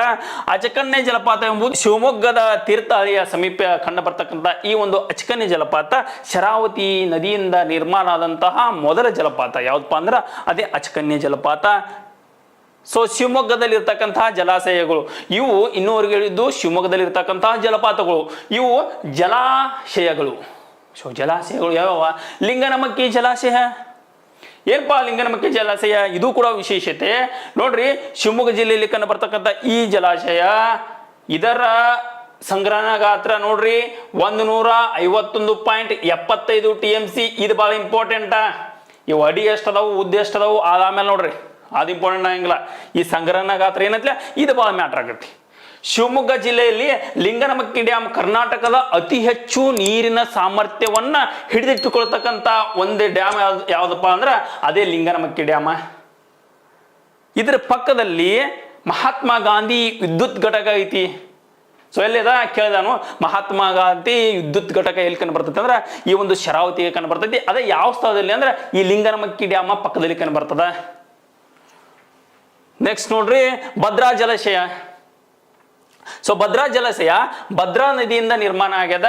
ಸೊ ಇದರ ಎತ್ತರ 194 ಅಡಿ ಎತ್ತರ ಎಂದು ಇದು 71.50 TMC ನೀರಿನ ಸಂಗ್ರಹಣ ಗಾತ್ರವನ್ನು ಹಿಡಿದಿಟ್ಟುಕೊಳ್ತದೆ. ಯಾವುದು? ಇದು ಭದ್ರಾ ಡ್ಯಾಮ್. ಗಾಜನೂರು ಆಣೆಕಟ್ಟು. ಸೊ ಗಾಜನೂರು ಆಣೆಕಟ್ಟು ಶಿವಮೊಗ್ಗದಲ್ಲಿ ಕಂಡು ಬರ್ತದ. ಸೊ ನೋಡ್ರಿ ತುಂಗಭದ್ರಾ ನದಿಯಿಂದ, ಸೊ ಗಾಜನೂರು ಆಣೆಕಟ್ಟು ಇಂಪಾರ್ಟೆಂಟ್. ಯಾವ ಒಂದು ನದಿ ಅಂದ್ರೆ ತುಂಗಭದ್ರಾ ನದಿ. ಸೊ ಗಾಜನೂರು ಆಣೆಕಟ್ಟು ಯಾವ ಒಂದು ನದಿಯಿಂದ? ತುಂಗಾ ನದಿ. ತುಂಗಭದ್ರಾ ನದಿ ಅಲ್ಲ, ತುಂಗಾ ನದಿಯಿಂದ ಗಾಜನೂರು ಜಲಾಶಯ ಏನಪ್ಪಾ ಅಂತಂದ್ರೆ ನಿರ್ಮಾಣ ಆಗಿದೆ. ಸೊ ನೋಡ್ರಿ ಇದರ ಸಂಗ್ರಹಣ ಗಾತ್ರ 11.05 ಗಾತ್ರ. ಏನು? ನೀರಿನ ಸಾಮರ್ಥ್ಯನ ಹಿಡಿದಿಟ್ಟುಕೊಳ್ಳುವಂತಹ ಗಾತ್ರ. ನೆಕ್ಸ್ಟ್ ಪ್ರಮುಖವಾದಂತಹ ಜಲಾಶಯಗಳು ನೋಡ್ರಿ, ಅಂಜನಾಪುರ ಜಲಾಶಯ. ಸೊ ನೋಡ್ರಿ ಅಂಜನಾಪುರ ಜಲಾಶಯ ಕುಮುದ್ವತಿ ನದಿಯಿಂದ ನಿರ್ಮಾಣ ಆಗ್ತದೆ. ಅದೇ ರೀತಿ ಅಂಬ್ಲಿಗೋಲ್ ಜಲಾಶಯ ಋಷಭಾವತಿ. ಸೊ ಇಂಪಾರ್ಟೆಂಟ್, ದಂಡಾವತಿ ಏತ ನೀರಾವರಿ ಯೋಜನೆ. ಈ ದಂಡಾವತಿ ಏತ ನೀರಾವರಿ ಯೋಜನೆ ಸದ್ಯದಲ್ಲಿ ಚರ್ಚೆಗಿತ್ತು. ಎಲ್ಲೈತಪ್ಪ ಅಂದ್ರೆ ಇದು ಸೊರಬ ತಾಲೂಕದಾಗ ಐತಿ. ಅದೇ ಇಲ್ಲಿ ಶಿವಮೊಗ್ಗದಲ್ಲಿ ಕಂಡು ಬರ್ತದೆ. ಈ ದಂಡಾವತಿ ಏತ ನೀರಾವರಿ ಎಲ್ಲಿ ಕಂಡು ಬರ್ತದ? ಸೊ ಶಿವಮೊಗ್ಗ. ಕಣ್ಣು ಮುಚ್ಕೊಂಡು ಹಾಕ್ರಿ.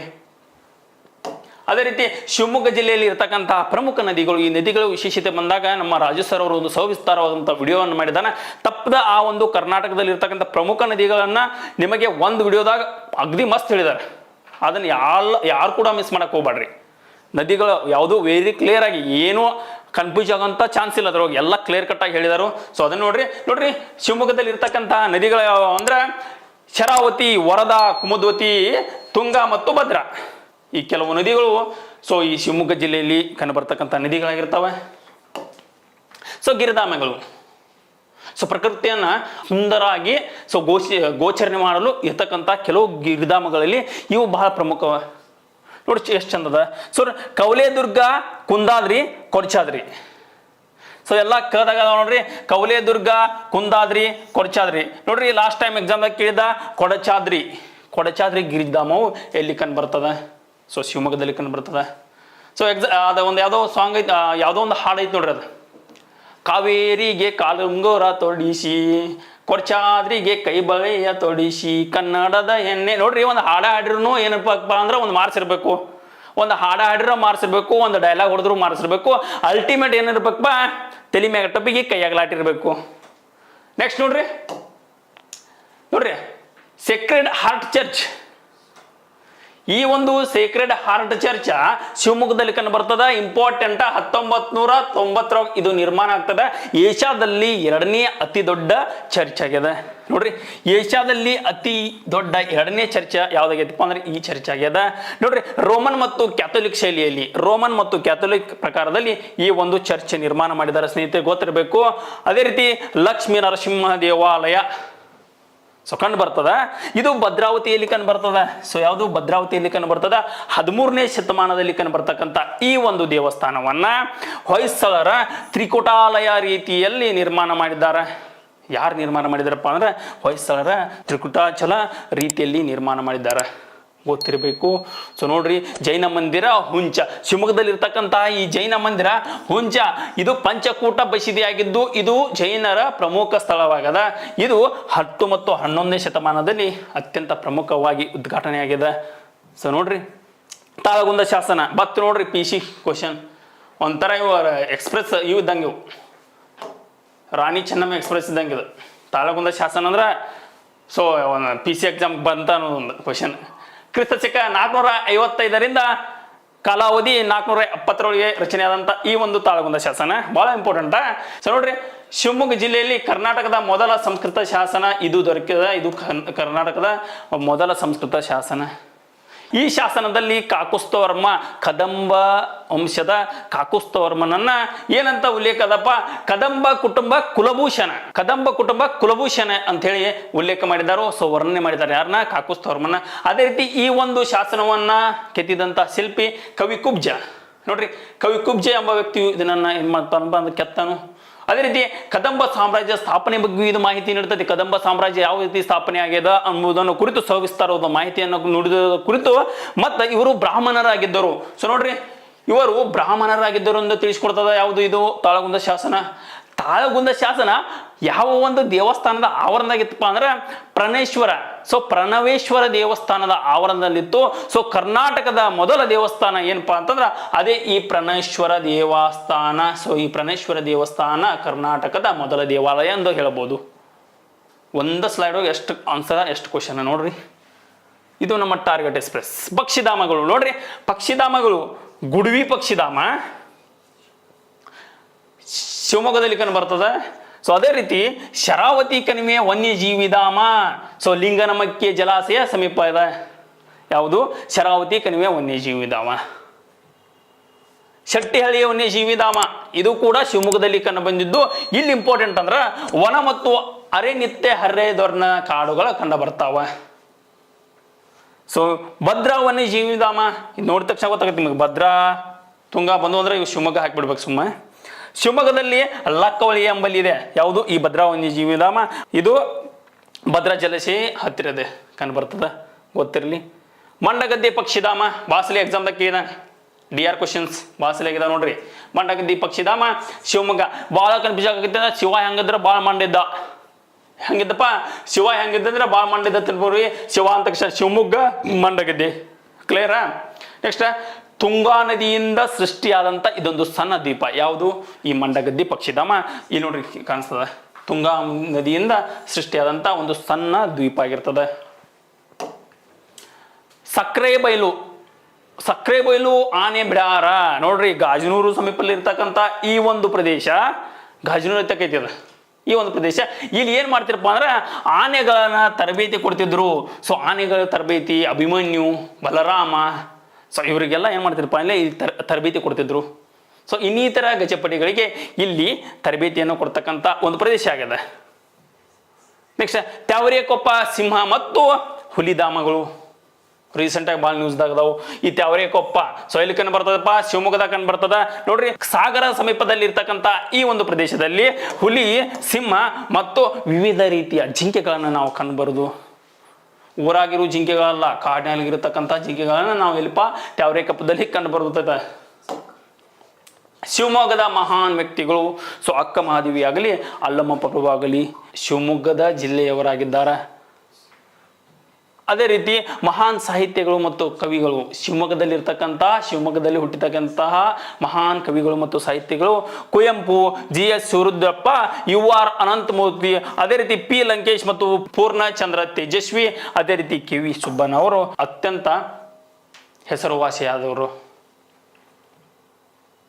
ಶಿವಮೊಗ್ಗದ ಪ್ರಮುಖ ಕೈಗಾರಿಕೆಗಳು, ಸೊ ಕೈಗಾರಿಕೆ ಬಗ್ಗೆ ಒಂದು ಮಾರ್ಕ್ಸ್ ಬರ್ತದ, ಸೊ ಗೊತ್ತಿರಲಿ ಏನದಪ್ಪ. ಸೊ ನೋಡ್ರಿ, ಶಿವಮೊಗ್ಗ ಜಿಲ್ಲೆಯಲ್ಲಿ ಭದ್ರಾವತಿಯಲ್ಲಿ ಇಂಪಾರ್ಟೆಂಟಾ, ಶಿವಮೊಗ್ಗ ಜಿಲ್ಲೆಯ ಭದ್ರಾವತಿಯಲ್ಲಿ ಸರ್ ಎಂ ವಿಶ್ವೇಶ್ವರಯ್ಯ ಉಕ್ಕಿನ ಮತ್ತು ಕಬ್ಬಿನ ಕಾರ್ಖಾನೆ 1923ರಲ್ಲಿ ಸ್ಥಾಪನೆ ಆಗ್ತದೆ, ಗೊತ್ತಿರಲಿ. ನೆಕ್ಸ್ಟ್, ಕರ್ನಾಟಕದ ಮೊದಲ ಕಬ್ಬಿನ ಮತ್ತು ಉಕ್ಕಿನ ಕಾರ್ಖಾನೆ. ಕರ್ನಾಟಕದಲ್ಲಿ ಮೊದಲ ಕಬ್ಬಿನ ಮತ್ತು ಉಕ್ಕಿನ ಕಾರ್ಖಾನೆ ಇದಾಗಿದೆ ಭದ್ರಾವತಿಯಲ್ಲಿ 1936ರಲ್ಲಿ. ಇಂಪಾರ್ಟೆಂಟಾ, ಭದ್ರಾವತಿಯಲ್ಲಿ 1936ರಲ್ಲಿ ಕರ್ನಾಟಕದ ಮೊದಲ ಕಾಗದ ಕಾರ್ಖಾನೆ, ಸೊ ಮೈಸೂರು ಪೇಪರ್ ಮಿಲ್, ಇಲ್ಲಿ ಬರ್ದೆ ನೋಡ್ರಿ, ಮೈಸೂರು ಪೇಪರ್ ಮಿಲ್ ಸ್ಥಾಪನೆ ಆಗ್ತದೆ. ಅದೇ ರೀತಿ ಭದ್ರಾವತಿಯಲ್ಲಿ ರಾಜ್ಯದ ಮೊದಲ ಸಿಮೆಂಟ್ ಕಾರ್ಖಾನೆ, 1939ರಲ್ಲಿ ಸ್ಥಾಪನೆ ಆಗ್ತದೆ ಸ್ನೇಹಿತರೆ. ಮೂರು ಕೂಡ ನೋಟ್ ಮಾಡ್ಕೊರಿ. ಸೊ ಭಾರತದಲ್ಲಿ ಸಂಪೂರ್ಣವಾಗಿ ಸಂಸ್ಕೃತವನ್ನ ಮಾತನಾಡತಕ್ಕಂತಹ 2 ಹಳ್ಳಿಗಳಿದಾವ. ಒಂದು ಮತ್ತೂರು ಮತ್ತು ಇನ್ನೊಂದು ಚಿಟ್ಟೆಬೈಲು. ಇವು ಶಿವಮೊಗ್ಗದಲ್ಲಿ ಕಂಡು ಬರ್ತಾವ, ಬಹಳ ವಿಶೇಷ. ಇವು ಸಂಸ್ಕೃತವನ್ನ ಮಾತನಾಡತಕ್ಕಂತಹ 2 ಹಳ್ಳಿಗಳು.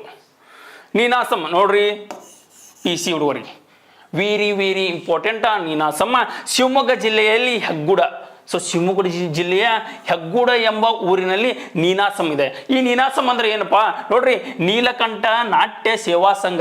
ಈ ನೀನಾಸಮನ್ನ ಉದ್ಘಾಟನೆ, ಸೊ ಈ ನೀನಾಸಮನ್ನ ಸ್ಥಾಪಿಸಿದವರು ಯಾರು? KV ಸುಬ್ಬಣ್ಣವರು. ಈ KV ಸುಬ್ಬಣ್ಣವರಿಗೆ 1991ರಲ್ಲಿ ಏಷ್ಯಾದ ನೊಬೆಲ್ ಎಂಬ ಹೆಸರಿಗೆ ಪಾತ್ರರಾದಂತಹ ಈ ಒಂದು ರಾಮನ್ ಮ್ಯಾಕ್ಸಸ್ ಪ್ರಶಸ್ತಿಯನ್ನ ಸೊ ನೀಡ್ತಾರೆ, ಗೊತ್ತಿರಲಿ. ಶಿವಮೊಗ್ಗದ ಶಂಕರಘಟ್ಟದಲ್ಲಿ ಕುವೆಂಪು ವಿಶ್ವವಿದ್ಯಾಲಯ ಇದೆ. ಸೊ ನಮ್ದು ಹೆಂಗೆ ರಾಣಿ ಚೆನ್ನಮ್ಮ ವಿಶ್ವವಿದ್ಯಾಲಯ ಎಲ್ಲಿದೆ ಅಂತಂದ್ರೆ, ಸೊ ಎಲ್ಲಿದಪ್ಪ? ಈ ಭೂತರಾಮಯ್ಯ ಹಟ್ಟಿ ಎಲ್ಲ ಇದೆ ಅಂತವೆಲ್ಲ.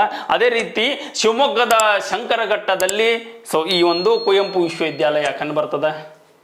ಅದೇ ರೀತಿ ಶಿವಮೊಗ್ಗ ಕೃಷಿ ಮತ್ತು ತೋಟಗಾರಿಕೆ ವಿಶ್ವವಿದ್ಯಾಲಯಕ್ಕೆ, ಶಿವಮೊಗ್ಗದ ಬಹಳ ಇಂಪಾರ್ಟೆಂಟ್ ಇಲ್ಲಿ ನೋಡ್ರಿ ಮ್ಯಾಟ್ರ, ಶಿವಮೊಗ್ಗದ ಕೃಷಿ ಮತ್ತು ತೋಟಗಾರಿಕೆ ವಿಶ್ವವಿದ್ಯಾಲಯಕ್ಕೆ ಇತ್ತೀಚೆಗೆ ಕೆಳದಿ ಶಿವಪ್ಪನಾಯಕನ ಹೆಸರನ್ನಿಟ್ಟಿದ್ದಾರೆ. ಸೊ ನೋಟ್ ಮಾಡ್ಕೊರಿದನ, ಕೆಳದಿ ಶಿವಪ್ಪನಾಯಕನ ಹೆಸರನ್ನಿಟ್ಟಿದ್ದಾರೆ ಈ ಒಂದು ವಿಶ್ವವಿದ್ಯಾಲಯಕ್ಕೆ. ಕೂಡ್ಲಿ ನೋಡ್ರಿ, ಕೂಡ್ಲಿ ಅಂದ್ರೆ ಕೂಡ್ಸೋದು. ತುಂಗಾ ಮತ್ತು ಭದ್ರಾ ನದಿಗಳು ಈ ಒಂದು ಕೂಡ್ಲಿ ಎಂಬ ಸ್ಥಳದಲ್ಲಿ ಏನಪ್ಪಾ ಅಂದ್ರೆ ಸಂಧಿಸಿ ಸೊ ತುಂಗಭದ್ರ ಆಗ್ತಾವ. ಆಗುಂಬೆ ನೋಡ್ಬೇಕ್ರಿ ಜೀವನದಾಗ.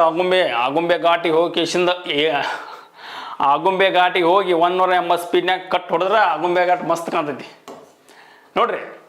ಕರ್ನಾಟಕದ ಚಿರಾಪುಂಜಿ, ಸೊ ಭಾರತದ ಚಿರಾಪುಂಜಿ ಮೇಘಾಲಯದ ಮಾನ್ಸಿನ್ರಾಮ್. ಅದೇ ರೀತಿ ಕರ್ನಾಟಕದ ಚಿರಾಪುಂಜಿ ಈ ಆಗುಂಬೆ ಕಾಳಿಂಗ ಸರ್ಪಗಳ ರಾಜಧಾನಿ ಅಂತ ಕರೀತಾರ.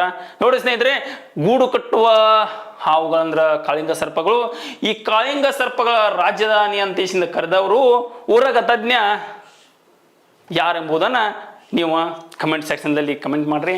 ಅದೇ ರೀತಿ ಆಗುಂಬೆ ಬಳಿ ಇರತಕ್ಕಂಥ ಹುಲಿಕಲ್ ಎಂಬ ಗ್ರಾಮದಲ್ಲಿ ಅತಿ ಹೆಚ್ಚು ಕರ್ನಾಟಕದ ಅತಿ ಹೆಚ್ಚು ಮಳೆ ಆಗ್ತಕ್ಕಂಥ ಪ್ರದೇಶ ಆಗ್ಯದ. ಯಾವುದು ಇದು? ಹುಲಿಕಲ್. ಅದೇ ರೀತಿ ಆಗುಂಬೆದಲ್ಲಿ ನಿತ್ಯ ಹರಿದ್ವರ್ಣ ನಿತ್ಯ ಹರಿದ್ವರ್ಣ ಕಾಡು ಸಂಶೋಧನಾ ಕೇಂದ್ರ ಅದ. ಬಹಳ ಇಂಪಾರ್ಟೆಂಟ, ನಿತ್ಯ ಹರಿದ್ವರ್ಣ ಕಾಡು ಸಂಶೋಧನಾ ಕೇಂದ್ರ. ನೆಕ್ಸ್ಟ್ ಆಗುಂಬೆ ಘಾಟ್ ಹೇಳ ನಿಮ್ಗೆ. ಆಗುಂಬೆ ಘಾಟ್ ಈಗಂತಿ ಮಸ್ತ್ ತುಂತುರು ಹರಿ ನೀರಾವರಿ. ಸೊ ಈಗಂತಿ ಸಣ್ಣಗೆ ಮಳೆ ಬೀಳ್ತಿರ್ತೈತಿ. ಸೊ ಇವಾಗ ಟ್ರಿಪ್ ಹೊಡಿಬೇಕು. ಸೊ ಟ್ರಿಪ್ ಹೊಡೆದ್ರೆ ಎಲ್ಲ ಗೊತ್ತಾಗ್ತದೆ ಆಗುಂಬೆ ಘಾಟ್ ಹೆಂಗದ, ಸೊ ಚಾರ್ಮುಡಿ ಘಾಟ್ ಹೆಂಗದ ಅಂತ ಹೇಳಿ. ಸೊ DJ ಹಾಡ ಹಚ್ಕೊಂಡು ಕಾರ್ನ್ಯಾಗ ಫುಲ್ ಆಗುಂಬೆ ಘಾಟ್ ತಿರುಗಾಡ್ರೆ ಗೊತ್ತಾಗ್ತದೆ ನೋಡ್ರಿ.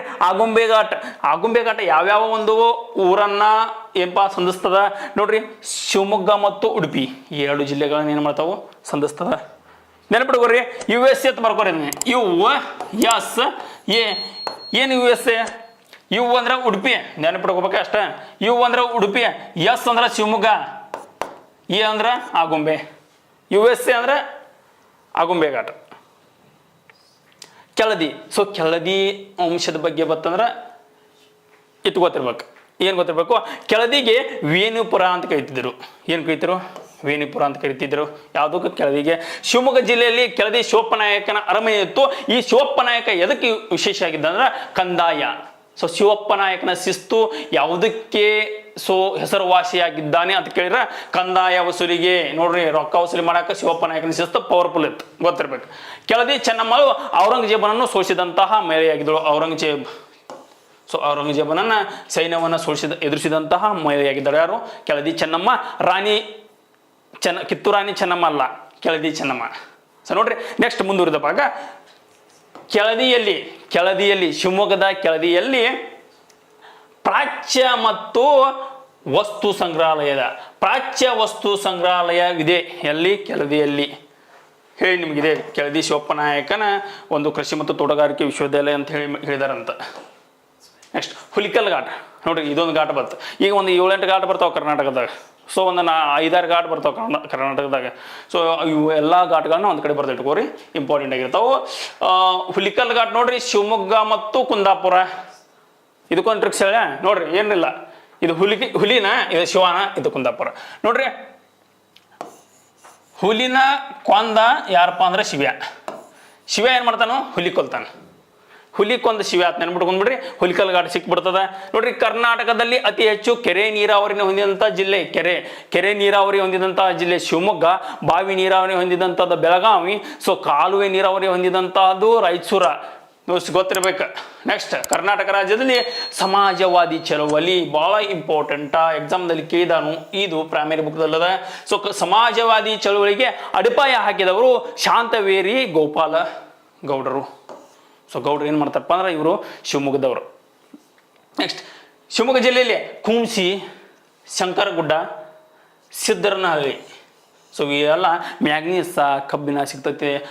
ಸೊ ಈ ಒಂದು ಗ್ರಾಮದಲ್ಲಿ ಮ್ಯಾಗ್ನೀಸ್ ಮತ್ತು ಕಬ್ಬಿಣದ ಅತ್ಯಂತ ಪ್ರಮುಖವಾಗಿ ಸಿಗ್ತಾವಂತ ಹೇಳ್ಬೋದು. ಶಿವಮೊಗ್ಗ. ಸೊ ನೋಡ್ರಿ, ಇಷ್ಟಾಗಿತ್ತು ಈ ಒಂದು ತರಗತಿ ಆಗಿತ್ತು ಸ್ನೇಹಿತರೆ. ಸಂಪೂರ್ಣವಾದ ಶಿವಮೊಗ್ಗ ಜಿಲ್ಲೆಯ ಪ್ರಮುಖ ವಿಶೇಷತೆಗಳು ನೋಡಿ ಸ್ನೇಹಿತರೆ. ಇನ್ನೂ ತನಕ ಮಾಡಿದಂಥ ಕ್ಲಾಸ್ನಲ್ಲಿ ಸೊ ಯಾವುದೇ ರೀತಿ ಅಂದ್ರೆ ನಾನು ಬರ್ತಕ್ಕಂತಹ ಆಗಲಿ ನಾನು ಹಾಕಿದಂತಹ ಒಂದೊಂದು ಲೈನು ಭಾಳ ಇಂಪಾರ್ಟೆಂಟ್ ಆಗಿರ್ತಾವು. ಪ್ರತಿ ಸಲ ಹೇಳ್ತೇನೆ ನಾನು, DR ಮತ್ತು CR ಮತ್ತು ಸಿವಿಲ್ ಪೊಲೀಸ್ ಕಾನ್ಸ್ಟೇಬಲ್ಗೆ ಅತಿ ಇಂಪಾರ್ಟೆಂಟ್ ಕ್ಲಾಸ್ ನಾನು ಆಗಿರ್ತಾವೆ ಸ್ನೇಹಿತರೆ. ಯಾವುದೇ ರೀತಿ ನನ್ನ ವಿಡಿಯೋನ ಸ್ಕಿಪ್ ಮಾಡಿದೆ ನೋಡಿ. ಇವತ್ತು ಚಿಕ್ಕಮಗಳೂರು ಜಿಲ್ಲೆಯ ವಿಶೇಷತೆಯನ್ನು ನೋಡ್ತಾ ಹೋಗೋಣ ಸ್ನೇಹಿತರೆ.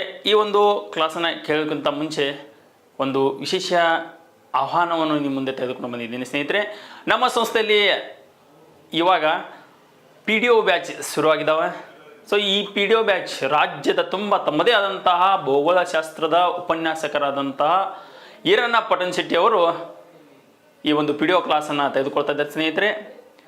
ಇದು ಸತತವಾಗಿ 30 ದಿನಗಳ ತರಗತಿಯಾಗಿದ್ದು, ಸೊ ಆಸಕ್ತರು ನಮ್ಮ ಟಾರ್ಗೆಟ್ ಕೋಚಿಂಗ್ ಸೆಂಟರ್ ಬೆಳಗಾವಿಗೆ ಬಂದು ತಾವುಗಳು ತರಗತಿಯನ್ನು ಹಾಜರಾಗಿ ಅಂತ ಹೇಳುತ್ತಾ ಈ ದಿನದ ಒಂದು ಕ್ಲಾಸನ್ನು ಮುಂದುವರಿಸ್ತಾ ಇದ್ದೀನಿ ಸ್ನೇಹಿತರೆ.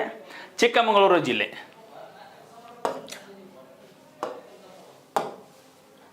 ಚಿಕ್ಕಮಗಳೂರು ಜಿಲ್ಲೆ ಯಾರಿಗೆ ತನಕ ಗೊತ್ತಿಲ್ಲ ರೀ. ಚಿಕ್ಕಮಗಳೂರು ಜಿಲ್ಲೆ ಮಳಿ ತುಂತುರು ಮಳಿ ಅಂದ್ರೆ ಮಳಿ ಏನಾರ ಸ್ಟಾರ್ಟ್ ಆತಂದ್ರೆ ಹೋಗೋದನ ಮಡಿಕೇರಿಗೆ, ಚಿಕ್ಕಮಗಳೂರಿಗೆ, ಕೊಡಗಕ್ಕೆ. ನಮ್ಮ ಹಳ್ಳಿ ಮಂದಿಗೆ ಚಿಕ್ಕಮಗಳೂರ, ಸಿಟಿ ಮಂದಿಗೆ ಬೆಂಗಳೂರ. ಈ ಥರ ಭಾಳ ಸೊಬಗಿನ ಚಿಕ್ಕಮಗಳೂರು ಜಿಲ್ಲೆ ಯಾರಿಗೆ ತನಕ ಗೊತ್ತಿಲ್ಲ ರೀ. ಚಿಕ್ಕಮಗಳೂರು ಜಿಲ್ಲೆ ಎಲ್ಲರಿಗೂ ಗೊತ್ತದ. ಸೊ ಮಳೆಗಾಲ ಬಂತಂದ್ರೆ ಚಿಕ್ಕಮಗಳೂರು ಜಿಲ್ಲೆ ನೆನಪಾಗ್ತೈತೆ. ಯಾಕಂದ್ರೆ ಧಾರಾಕಾರವಾಗಿ ಮಳೆ ತಾಯಿ ಏನಪ್ಪ ಅಂತಂದ್ರೆ ಧರೆಗೆ ಬರ್ತಿರ್ತಾಳೆ ನೋಡ್ರಿ. ಏನದ, ಚಿಕ್ಕಮಗಳೂರನ್ನ ಕಾಪಿಯ ನಾಡು ಎಂದು ಕರಿತೀವಿ. ಚಿಕ್ಕಮಗಳೂರನ್ನ ಕಾಪಿಯ ನಾಡು ಅಂತ ಕರಿತೀವಿ. ಈ ಒಂದು ಚಿಕ್ಕಮಗಳೂರು ಜಿಲ್ಲೆಯಲ್ಲಿ ಕರ್ನಾಟಕದ ಅತ್ಯಂತ ಎತ್ತರವಾದಂತಹ ಒಂದು ಶಿಖರ ಅದೇ ಮುಳ್ಳಯ್ಯನಗಿರಿ ಶಿಖರ ಕಂಡು ಬರ್ತದ ಸ್ನೇಹಿತರೆ. ಇದರ ಎತ್ತರ 1930 ಮೀಟರ್ ಎತ್ತರ ಆಗಿರ್ತದೆ. ಒಂದೊಂದು ಬುಕ್ದಲ್ಲಿ ಒಂದೊಂದು ಥರ ಇರ್ತದೆ ಸ್ನೇಹಿತರೆ. ಆದರೆ ಎಕ್ಸಾಕ್ಟು 1930 ಮೀಟರ್ ಎತ್ತರ ಇರ್ತಕ್ಕಂಥ ಈ ಒಂದು ಶಿಖರ ಮುಳ್ಳಯ್ಯನಗಿರಿ ಶಿಖರ ಕರ್ನಾಟಕದ ಅತ್ಯಂತ ಎತ್ತರವಾದಂಥ ಶಿಖರ. ಅದೇ ರೀತಿ ನೋಡ್ರಿ, ಬಾಬಾ ಬುಡನಗಿರಿ ಇದು ಬಹಳ ಇಂಪಾರ್ಟೆಂಟ್ ಆಗಿರ್ತದ. ಪ್ರತಿಯೊಂದು ಎಕ್ಸಾಮ್ನಲ್ಲಿ ಬಾಬಾ ಬುಡನಗಿರಿಯ ಬಗ್ಗೆ ಒಂದು ಕ್ವಶನ್ ರೈಸ್ ಆಗಿರ್ತದೆ ಸ್ನೇಹಿತರೆ. ಏನಪ್ಪಾ ಅಂತಂದ್ರೆ ನೋಡ್ರಿ, ಈ ಒಂದು ಬಾಬಾ ಬುಡನಗಿರಿಯ ಪರ್ವತದ ಮತ್ತೊಂದು ಹೆಸರು ಚಂದ್ರದ್ರೋಣ ಪರ್ವತ. ಈ ಚಂದ್ರದ್ರೋಣ ಪರ್ವತನಿಗೆ ಬಾಬಾ ಬುಡನಗಿರಿ ಪರ್ವತ ಅಂತ ಹೆಸರು ಬರಲು ಕಾರಣ ಇಲ್ಲದ ಭಾರತದಲ್ಲಿ ಕಾಪಿಯ ಜನ್ಮಭೂಮಿ ಆದಂತಹ ಈ ಒಂದು ಚಿಕ್ಕಮಗಳೂರು. ಸೊ ಭಾರತದಲ್ಲಿ ಕಾಪಿಯ ಜನ್ಮಭೂಮಿ ಈ ಚಿಕ್ಕಮಗಳೂರು. ಸೊ ಇಲ್ಲಿ ಬಾಬಾ ಬುಡನ್ ಎಂಬ ಸಂತ, ಸ್ಟೋರಿ ಅಂತ ಗೊತ್ತೈತಿ ನಿಮ್ಗೆ. ಬಾಬಾ ಬುಡನ್ ಎಂಬ ಸಂತ ಏನಪ್ಪಾ ಅಂದ್ರೆ ಯಮನ್ ದೇಶದವ. ಸೊ ಇಥಿಯೋಪಿಯಾದಿಂದ ಕಾಪಿ ಬೀಜವನ್ನು ತೆಗೆದುಕೊಂಡು ಬಂದು ಈ ಒಂದು ಬಾಬಾ ಬುಡನ್ ಈ ಒಂದು ಚಂದ್ರದ್ರೋಣ ಪರ್ವತದಲ್ಲಿ ಕಾಪಿ ಬೀಜ ಹಾಕ್ತಾನ. ಅವಾಗಿಂದ ಇಲ್ಲಿ ಏನಪ್ಪಾ ಅಂತಂದ್ರೆ ಕಾಪಿಯ ಜನ್ಮಸ್ಥಾನ ಆಗ್ತೈತಿ. ಅದಕ್ಕೆ ಈ ಒಂದು ಚಂದ್ರದ್ರೋಣ ಪರ್ವತಕ್ಕೆ ಬಾಬಾ ಬುಡನಗಿರಿ ಪರ್ವತ ಎಂದ ಹೆಸರು ಕೊಡ್ತಾರೆ ಸ್ನೇಹಿತರೆ, ಗೊತ್ತಿರಬೇಕು. ಅದೇ ರೀತಿ ಇಂಪಾರ್ಟೆಂಟ್ ಕೇಂದ್ರ ಕಾಪಿ ಸಂಶೋಧನಾ ಸಂಸ್ಥೆ ನೋಡ್ರಿ, ರಾಜ್ಯ ಅನ್ನಬಾರ್ದಿಲ್ಲ ಇಲ್ಲಿ ನೋಡ್ರಿ. ಕೇಂದ್ರ ಕಾಪಿ ಸಂಶೋಧನಾ ಕೇಂದ್ರ ಇರುವುದು ಈ ಚಿಕ್ಕಮಗಳೂರು ಜಿಲ್ಲೆಯಲ್ಲಿ ಬಹಳ ವಿಶೇಷತೆಯಾಗಿದೆ. ನಮ್ಮ ಕರ್ನಾಟಕದಲ್ಲಿ ಇಂಥ ಕೇಂದ್ರಗಳು ಬಹಳ ವಿಶೇಷತೆಯಿಂದ ಕಂಡು ಬರ್ತಾವ. ಅವನ್ನೆಲ್ಲ ಒಂದ ಕಡೆ ನೀವು ನೋಟ್ ಮಾಡ್ಕೊಂಡಾದ್ರೆ ಯಾವುದೇ ರೀತಿ ಮಿಸ್ ಆಗಕ್ಕೆ ಚಾನ್ಸ್ ಇಲ್ಲ ಮಾರ್ಕ್ಸ್ಗಳು. ನೋಡ್ರಿ, ಅರೇಬಿಕ್ ಮಾದರಿಯ ಒಂದು ಕಾಪಿ ಅತಿ ಹೆಚ್ಚು ಬೆಳೀತಕ್ಕಂಥ ಬುಡನಗಿರಿ ಬೆಟ್ಟವಾಗಿರ್ತದೆ. ಕುದುರೆಮುಖ ರಾಷ್ಟ್ರೀಯ ಉದ್ಯಾನವನ ಭಾಳ ಸಲ ಕೇಳ್ತೀರಿ, ಕ್ವಶನ್ ಹೆಂಗೆ ಬರ್ತಾವ್ರಿ. ಕುದುರೆಮುಖ ರಾಷ್ಟ್ರೀಯ ಉದ್ಯಾನವನ ಏನು ಸ್ಪೆಷಲಿಟಿ ಇಲ್ಲಿ? ಏನು ಸ್ಪೆಷಲಿಟಿ ಇಲ್ಲಿ? ಕಬ್ಬಿನ ಅದಿರಿಗೆ ಹೆಸರುವಾಸಿ ಆಗೈತಿ. ಕೆಬ್ಬನ್ರಿ, ಸೊ ಕಬ್ಬಿನ ಅದಿರಿಗೆ ಹೆಸರುವಾಸಿಯಾದಂಥ ಈ ಒಂದು ಉದ್ಯಾನವನ ಮುಂದೇನದ ನೋಡ್ರಿ, ಭದ್ರಾ ನದಿ ಇದ ಇಂಪಾರ್ಟೆಂಟ. ಭದ್ರಾ ತುಂಗಾ ಭದ್ರಾ ನದಿಯ ದಂಡೆ ಮ್ಯಾಗೈತಿ ಅನ್ನಬೇಡ್ದು, ತಪ್ತೈತಿ, ತಪ್ಪಬೇಡ್ದು. ಹೆಂಗಪ್ಪ ಅಂದ್ರೆ ಕುದುರೆಮುಖ ರಾಷ್ಟ್ರೀಯ ಉದ್ಯಾನವನ ಯಾವ ನದಿಯ ದಂಡೆ ಮೇಲೆ ಐತಿ ಅಂದ್ರೆ ಇದೇ ನೋಡ್ರಿ, ಭದ್ರಾ ನದಿಯ ದಂಡೆ ಮೇಲೆ ಐತಿ. ನೆಕ್ಸ್ಟ್, ಚಿಕ್ಕಮಗಳೂರು ಜಿಲ್ಲೆಯಲ್ಲಿ ಭದ್ರಾ ಹುಲಿ ಸಂರಕ್ಷಣಾ ತಾಣ ಐತ್ರಿ. ಹುಲಿ ರೀ, ಹುಲಿ ಬಗ್ಗೆ, ಹುಲಿ ಅಂದ್ರೆ ನೆನಪಿರ್ಬೇಕು. ಹುಲಿ ಬತ್ತಂದ್ರೆ ಒಂದು ಮಾರ್ಕ್ಸ್ ಫಿಕ್ಸ್ ಇರ್ತದೆ.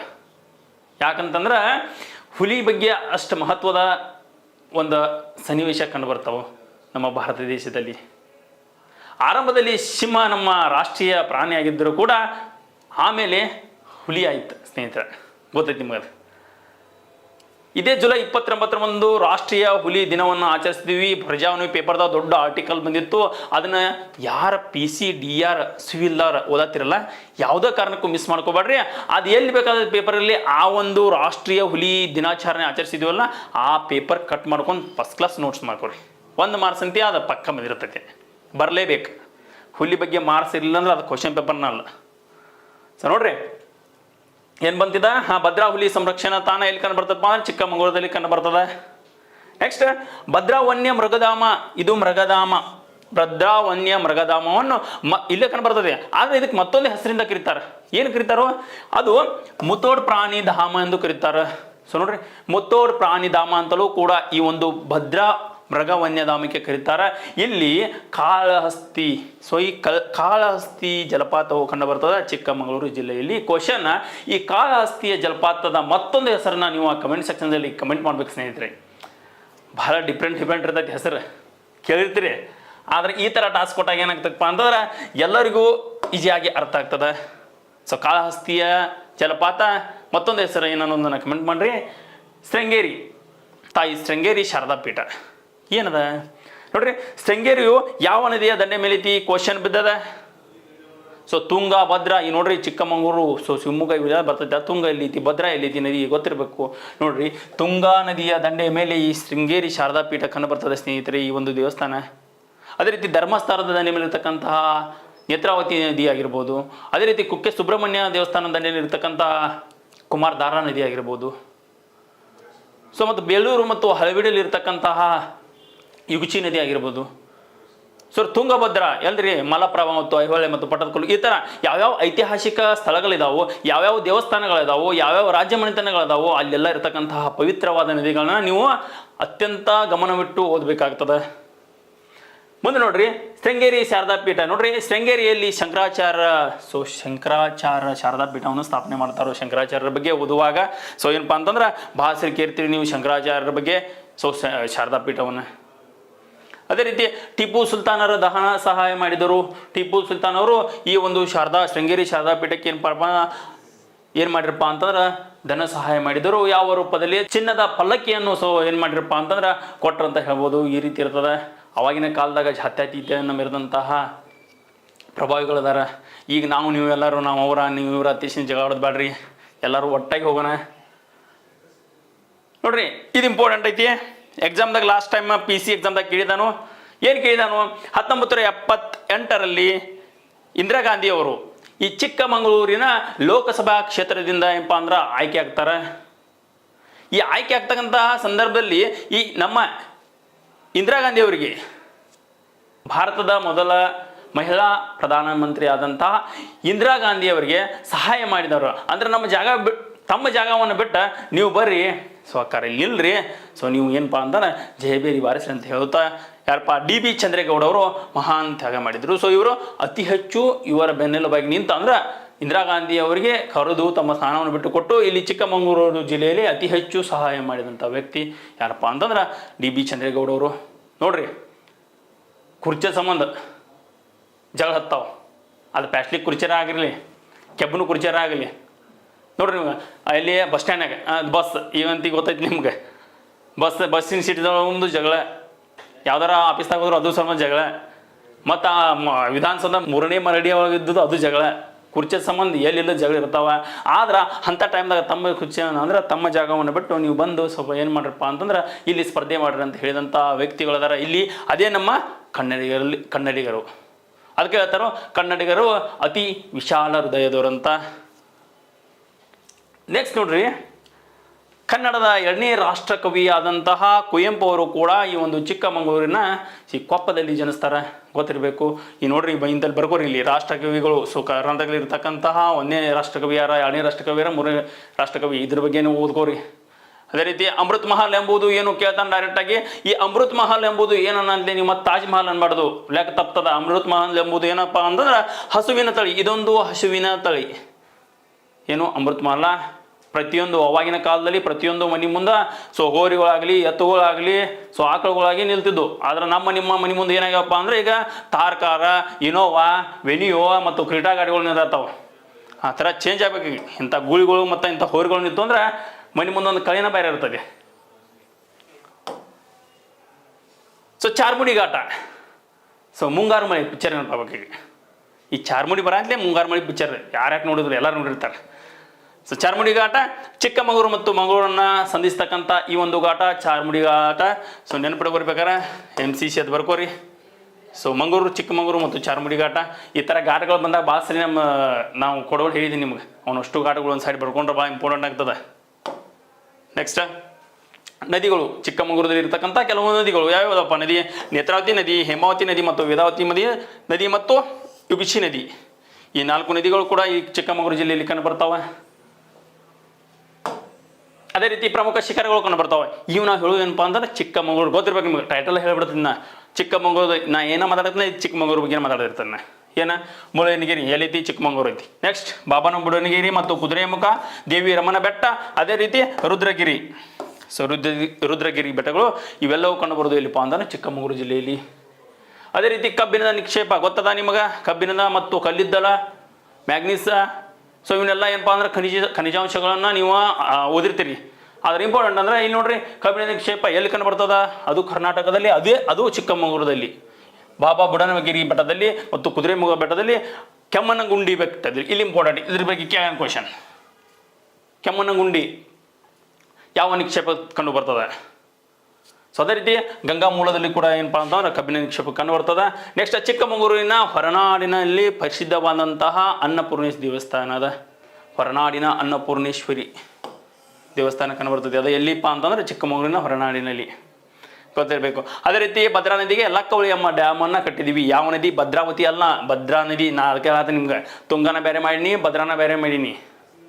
ಅದಕ್ಕೆ ಹೇಳತ್ತೆ ನಿಮಗೆ, ಭದ್ರಾ ನದಿಗೆ ಲಕ್ಕವಳಿ ಎಂಬ ಡ್ಯಾಮನ್ನು ನಿರ್ಮಿಸಲಾಗಿದೆ, ಗೊತ್ತಿರಬೇಕು. ಭಾಳ ಸಣ್ಣ ವಿಚಾರ ಆದರೂ ಕೂಡ ಇದು ಬಹಳ ಚೆನ್ನಾಗಿ ಮಾರ್ಕ್ಸ್ ಕೊಡ್ತಕ್ಕಂಥ ಟಾಪಿಕ್ ಆಗಿರ್ತದೆ.